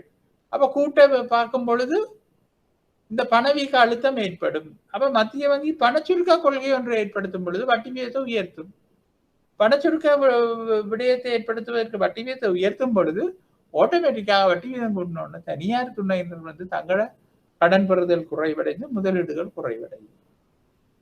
அப்ப பாருங்க, ஒன்றுக்குள்ள ஒன்று சிக்கப்பட்டு போய் இருக்கின்றது விடயம். அதுதான் சொல்றது, எப்போதுமே பொருளாதாரம் என்பது பேலன்சிங்ல தான் கொண்டு போகணும். ஒருத்தரை ஒரே அடியா சாட்டிஸ்ஃபை பண்ண இயலாது.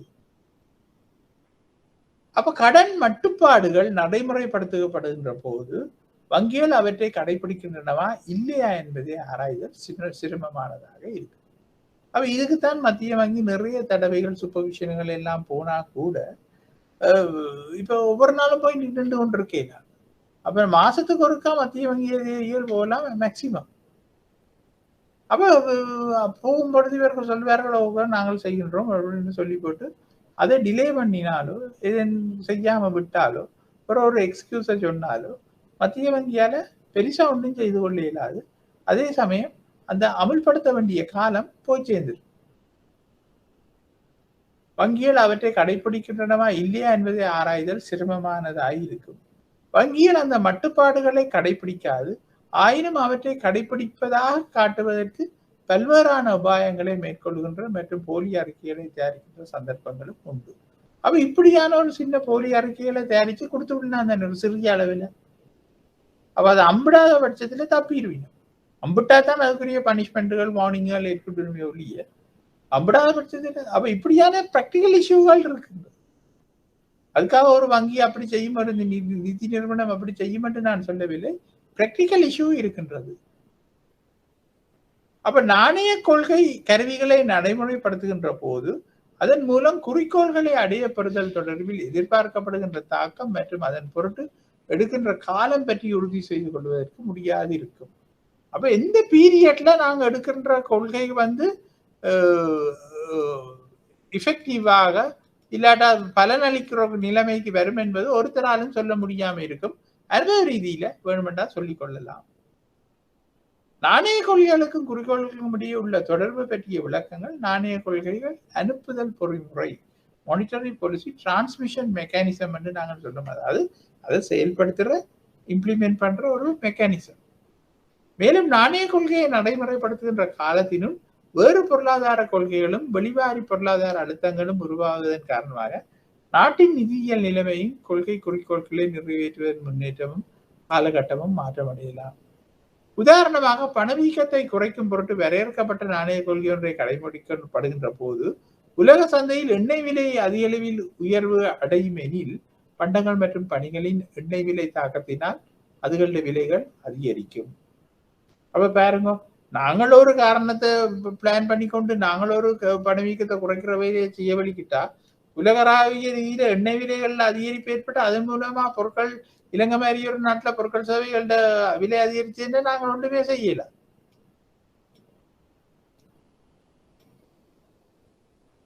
இங்கு நாணய கொள்கை நடைமுறைப்படுத்தப்பட்ட போதிலும் பணவீக்கம் வெளிவாரி அழுத்தத்தின் காரணமாக அதை அண்டர்லைன் பண்ணிக்கணும். இங்கு நாணய கொள்கை அமல்படுத்தப்பட்ட போதிலும் பணவீக்கம் வெளிவாரி அழுத்தத்தின் காரணமாக உயர்வடையும். இலங்கையின் பொருளாதாரமானது இறக்குமதி பண்டங்கள் மற்றும் பணிகளில் கடுமையாக தங்கியுள்ளமையால் வெளிநாட்டு விலைப்போக்குகள் மற்றும் தளம்பல்கள் உள்நாட்டு பணவீக்கத்தில் கடும் தாக்கத்தை ஏற்படுத்தும். அப்ப அடுத்ததான் நாங்கள் பார்க்க போறது இந்த நாணய கொள்கை அனுப்புதல் பொறிமுறைகள். நாணய கொள்கை அனுப்புதல் பொறிமுறைகள் என்ன மாதிரி இருக்க போகின்றது என்பதை நாங்கள் பார்ப்போம். அப்ப இது இப்ப மட்டும் நாங்கள் பார்த்ததில் ஏதாவது பிரச்சனைகள் இருக்குமா இருந்தால் எனக்கு இருக்கா சொல்லுங்க. ஏன்னா இப்ப மானிட்டரி பாலிசி என்றது ஒரு பெரிய ஒரு ஏரியா, முக்கியமான ஏரியா. அதே சமயம் நீங்கள் வேற இடங்கள்லயும் படிக்கின்றீர்கள். மானிட்டரி பாலிசி என்ற ஒரு கட்டாய பாடமே உங்களுக்கு இருக்கின்றது. நான் நினைக்கிறேன் உங்களுக்கு ஒரு கட்டாய பாடம். அவே நீங்கள் எனக்கு இதுல நீங்கள் விளங்கி கொண்ட விடயம் என்ன?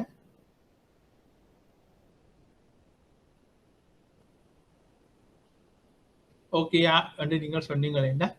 சரி,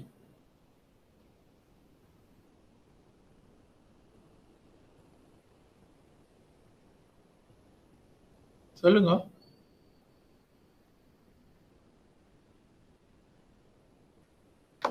ரைட், அப்ப நாங்க தொடருவோம். அப்ப நாணய கொள்கை அனுப்புதல் முறை பொறுப்பு என்றால் என்ன என்று பார்ப்போம். மன்னித்துக் கொள்ளுங்கள் அந்த இடையூறுக்கு. அப்ப நாணய கொள்கை அனுப்புதல் முறைகளை பற்றி நாங்கள் பார்த்து கொண்டிருக்கிறோம். நிதியியல் பொருளியல் பகுப்பாய்வுகளின்படி நாணய கொள்கை கருவி ஒன்றை அல்லது அதன் உள்ளடக்கத்தை நடைமுறைப்படுத்துகின்ற போது கொள்கை குறிக்கோள்களில் அது தாக்கம் செலுத்தும் செயற்பாடு இவ்வாறு அழைக்கப்படுகின்றது. அப்ப கொள்கை குறிக்கோள்களில் அது எவ்வாறு தாக்கத்தை செலுத்துகின்றது என்பதை அது சொல்லுகின்றது.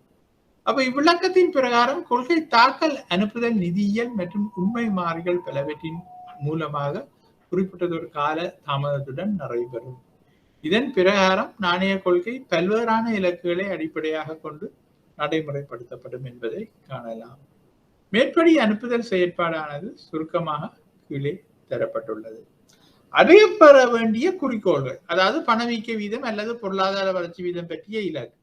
உதாரணமாக நான் இதில் என்ன சொல்லுகின்றேன் என்று சொன்னால், இப்பொழுது புதுவிதமான விலை கட்டுப்பாட்டு முறை நாணய கொள்கையை அமல்படுத்துவது பணவீக்கத்தை மேனேஜ் பண்ணுவதனூடாகத்தான் அந்த நாணய கட்டுப்பாட்டு முறை இல்லாட்ட நாணய கொள்கை முறை பயன்படுத்தப்படுகின்றது.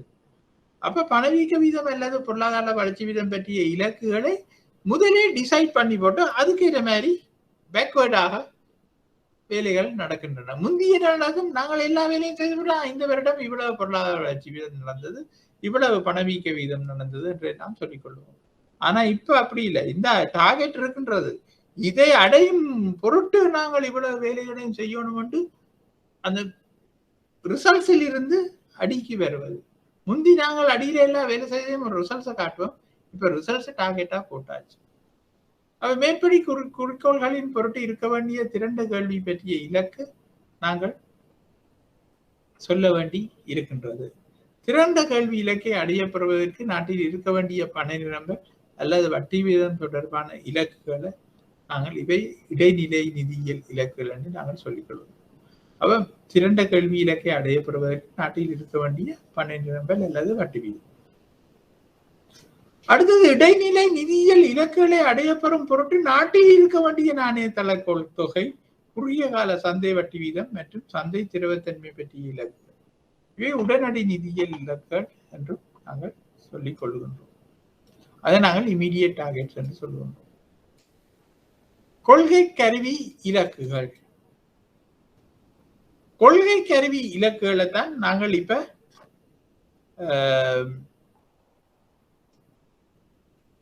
இதுல பார்த்தோம். அதைத்தான் நாங்கள் கொள்கை அந்த கருவி இலக்குகளை நாங்க அந்த இது கிராஃப் மாதிரி போட்டு டேபிள்ல பார்த்தா ஈஸியாக விளங்கும். எங்களுக்கு என்னன்னு சொன்னா, இப்ப பாருங்க, இதன்படி கொள்கை கருவிகள் குறிக்கோள்களின் இலக்குகளை நேரடியாக அடைபெறும் பொருட்டு நடைமுறைப்படுத்தப்பட முடியாது என்பதோடு அவற்றை தெரிவு செய்யப்பட்ட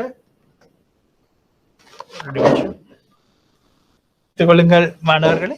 அப்ப அவற்றை தெரிவு செய்யப்பட்ட உடனடி நிதியியல் இலக்குகள் மற்றும் இடைநிலை நிதியியல் இலக்குகளை அடையப்பெறும் பொருட்டு பொதுளவு மட்டத்தில் நடைமுறைப்படுத்தப்படுதல் வேண்டும் என்பது முக்கியம்.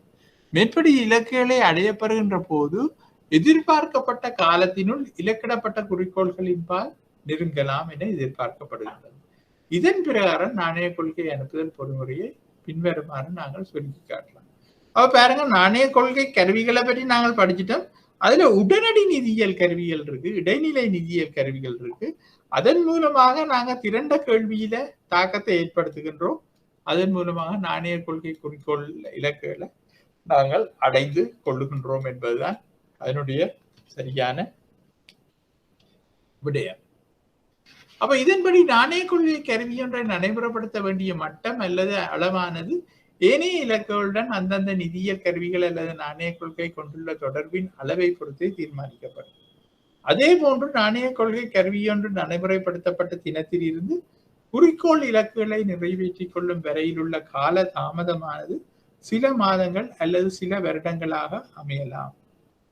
ஆதலால் நாணய கொள்கையை நடைமுறைப்படுத்தலானது மேற்படி இலக்குகளுக்கு மத்தியில் உள்ள தொடர்பு மற்றும் தாக்க காலதாமதம் பற்றிய ஒரு மதிப்பீட்டுடன் கூடிய சிறந்த அறிவுடன் மேம்படுத்தப்படுதல் வேண்டும். இதன் பிரகாரம் நாணய கொள்கையை நடைமுறைப்படுத்துகின்ற போது அதனுடன் தொடர்புடைய கருவிகள், நிதிச்சந்தை மாறிகள், திரண்ட கேள்வி அல்லது கேள்வி நிரம்பல் வேறுபாடு மற்றும் குறிக்கோள்கள் ஆகிய அனைத்து துறைகளிலும் இலக்கிடப்படல் வேண்டும்.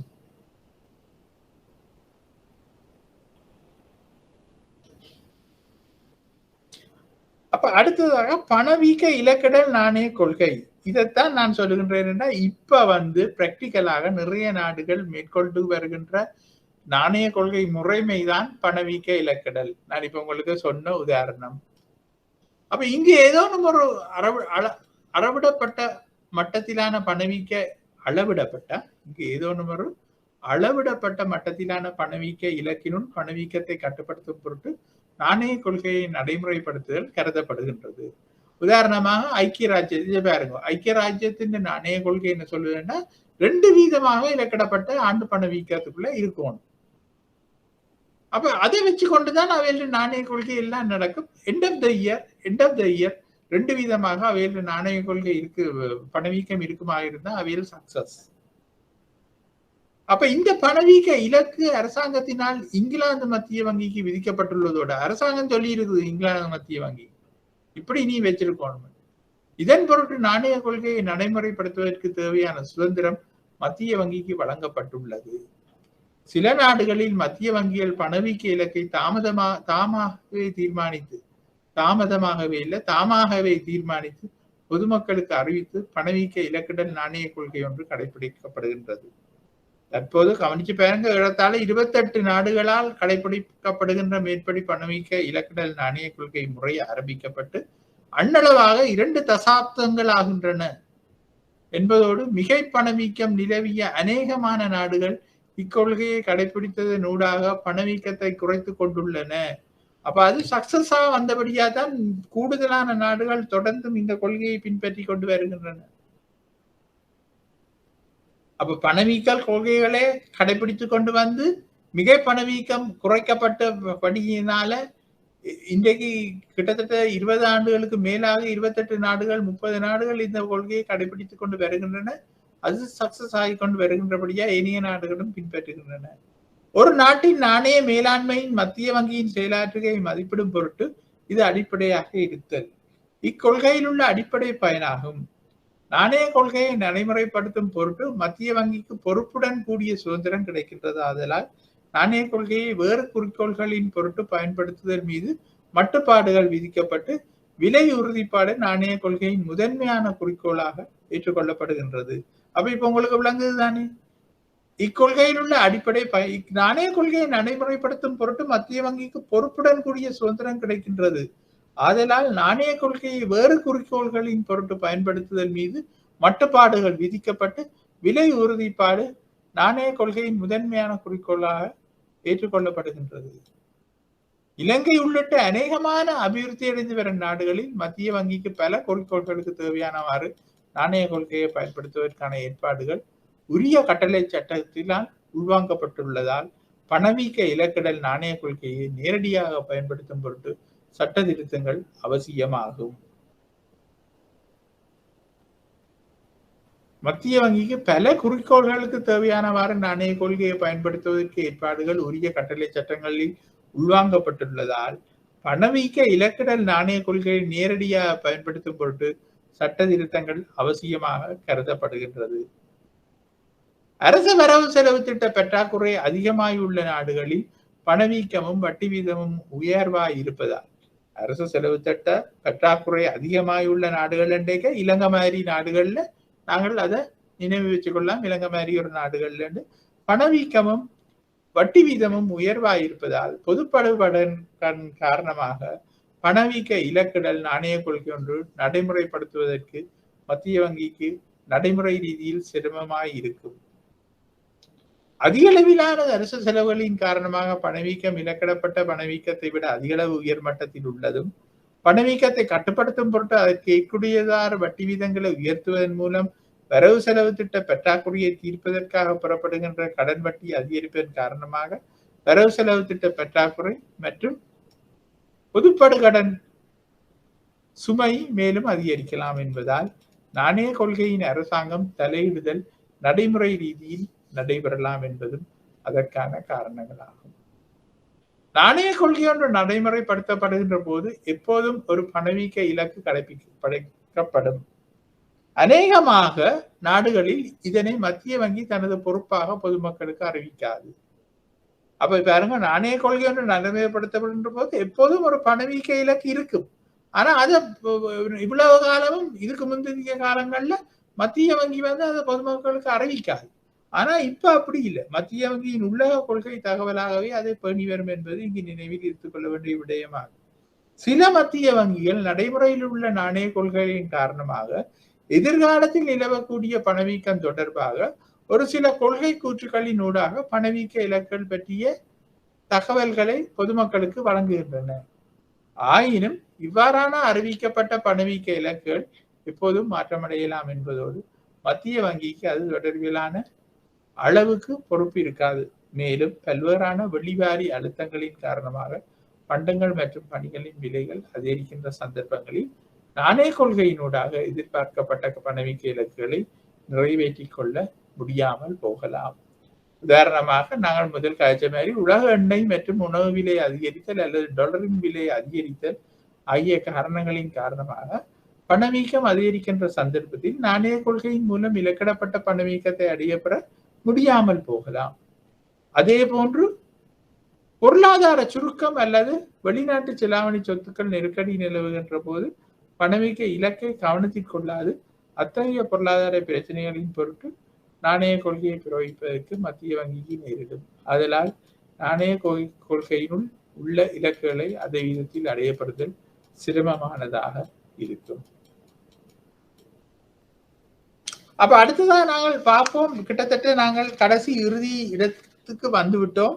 நாணய கொள்கையும் பணவீக்க சுட்டெண்ணும் என்ற ஒரு விடயம், அதை நாங்கள் பார்த்து விட்டோம் என்றால் பெரும்பாலும் இந்த நாணய கொள்கை விடயங்கள் நாங்கள் முடிவடைவதாக இருக்கும். அப்ப எனக்கு தெரியவில்லை, யாராவது ஆன்லைனில் நின்றால் உங்களுக்கு இதுவரை படித்ததில் ஏன் பிரச்சனை இருக்கின்றதா? ஏனென்று சொன்னால் நான் இதுவரை பெரிய செக்ஷன் அது வெரி சிம்பிளா கொடுத்திருக்கின்ற நீளமான மட்டும் இதை 20-22 பக்கம் இருக்கிறதுக்காக நீங்க 22 பக்கம் பாடமாக்கணும் இல்லை, அந்த ஃபேக்டர் நீங்கள் விளங்கிக் கொள்ளணும். அந்த ஃபேக்டை விளங்கிக் கொள்வதற்கு ஏற்ற மாதிரியான உதாரணங்களோட தான் அது சொல்லப்பட்டிருக்கின்றது.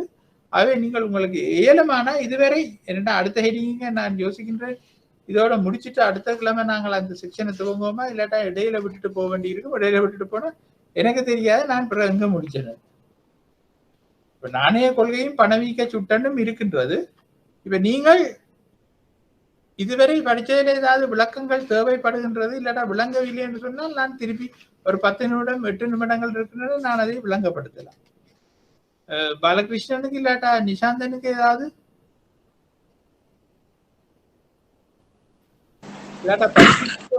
சொல்லுங்க.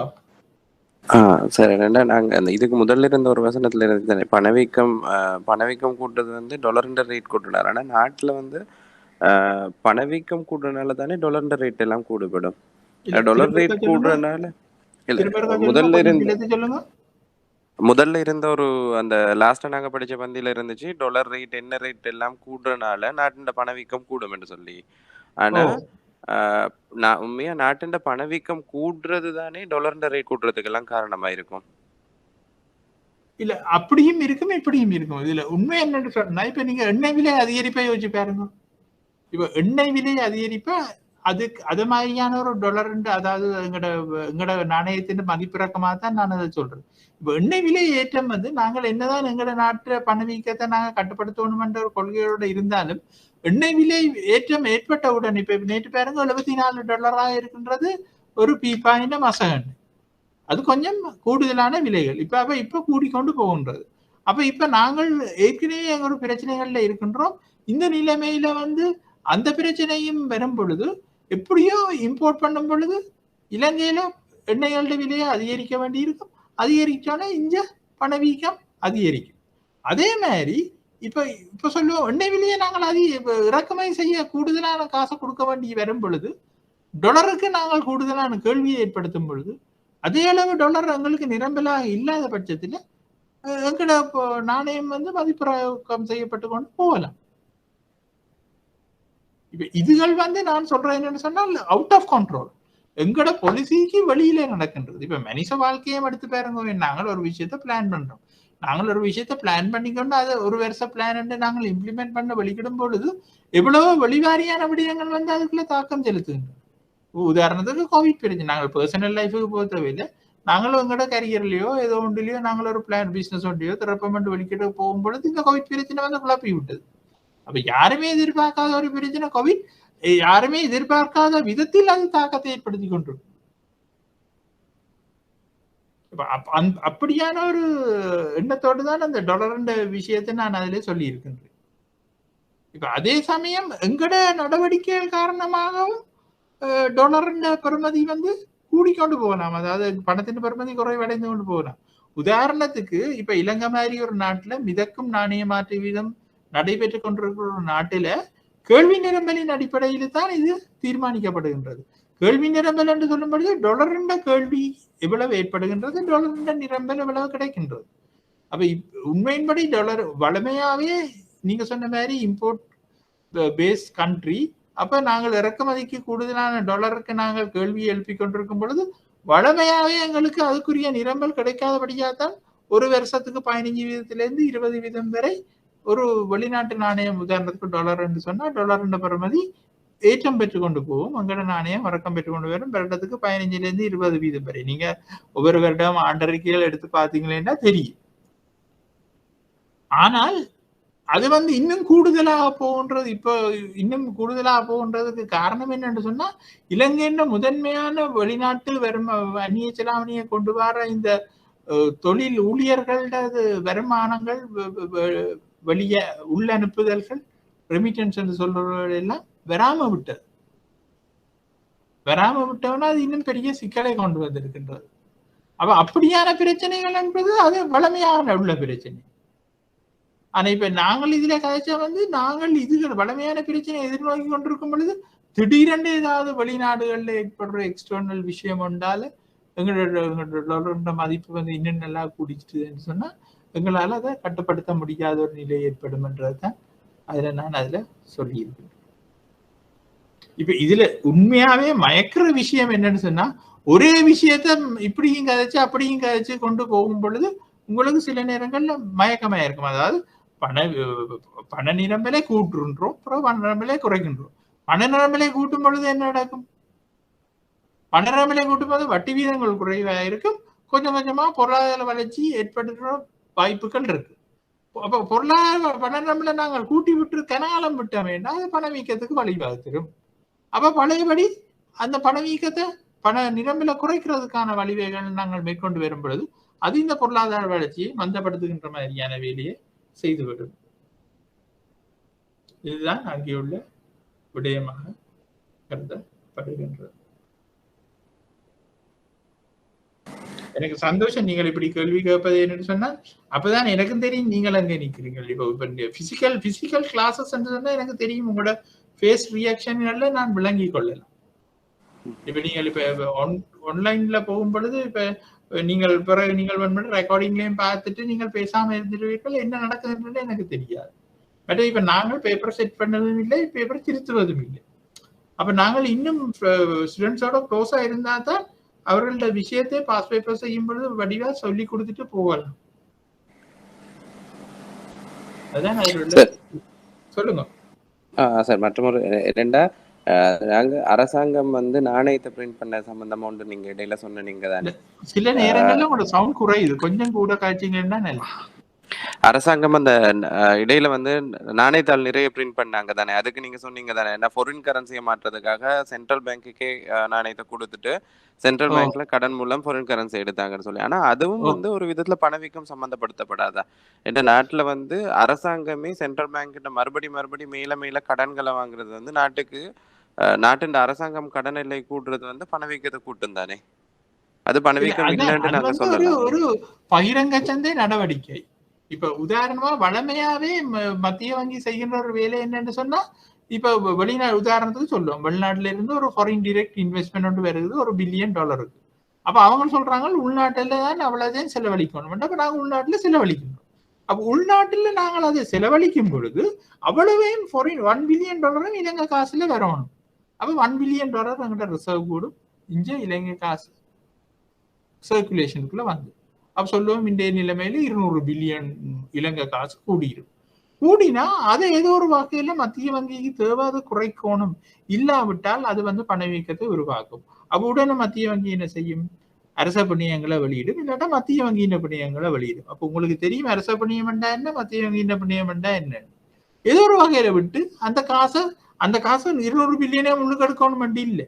அதான் அந்த நேரத்துக்குரிய தேவையை பொறுத்து 100 பில்லியன் எடுக்கலாம், 50 பில்லியன் எடுக்கலாம், இல்லாட்டா அடுத்த மாதம் கொஞ்சம் கொஞ்சமா 50 பில்லியன் 4 மாதத்துக்கு குறைக்கலாம், ஏதோ ஒன்று நடக்கும். இப்ப அப்படியான ஒரு வேலை தான் அங்கே நடந்தது. ஆனா இப்ப நாங்கள் பிராக்டிக்கலா இந்த விஷயத்தை பார்க்க, இப்ப இந்த அரசாங்கம் வந்த நேரம் அரசாங்கம் வந்து சில தேர்தல் வாக்குறுதிகளை கொடுத்து அதன் மூலமாக வரி வருமானங்களை நன்றாக குறைந்து விட்டது. அரசாங்கத்தின வரி வருமானங்கள் குறைந்திருந்தன இந்த புது அரசாங்கம் வந்து. அப்ப அரசாங்கத்தின் செலவுகள்ல முக்கியமானது வரி வருமானம். அந்த வரி வருமானம் நேர் வரி வருமானம், டிரெக்ட் டாக்ஸ், இன்கம் டாக்ஸ்கள் நல்லா குறைந்து விட்டது. சரி, அதுதான் போட்டோம்னா எங்கட கஷ்ட காலத்துக்கு என்ன நடந்தது? ஃபாரின் கரன்சி பிரச்சனை ஏற்பட்டு நாங்கள் இறக்குமதிகளை கட்டுப்படுத்தி விட்டோம். அப்ப இறக்குமதிகளை கட்டுப்படுத்தி விட்டோம்னா என்ன நடந்தது? உதாரணத்துக்கு கார் இம்போர்ட்ஸ் நிப்பாட்டிட்டோம், வெஹிக்கிள் இம்போர்ட்ஸ். அப்ப வெஹிக்கிள் டியூட்டி இன்கம் அரசாங்கத்துக்கு இல்லாம போயிட்டு, அப்ப வெஹிக்கிள் டியூட்டி இன்கம் இல்லாம போயிட்டு, அடுத்ததாக இப்போ பொருட்கள் சேவைகள்ல கடகடன்னு விலையை உயர்த்த இயலாது என்று சொன்னா நாட்டில் உள்ள பிரச்சனைகள். அப்ப அரசாங்கத்தின் வருமானம் என்பது மிகவும் சிக்கல்ல போய் மாட்டுப்பட்டு போய் இருக்கின்றது. அப்ப அந்த கட்டத்திலே அரசாங்கம் என்ன செய்யலும்?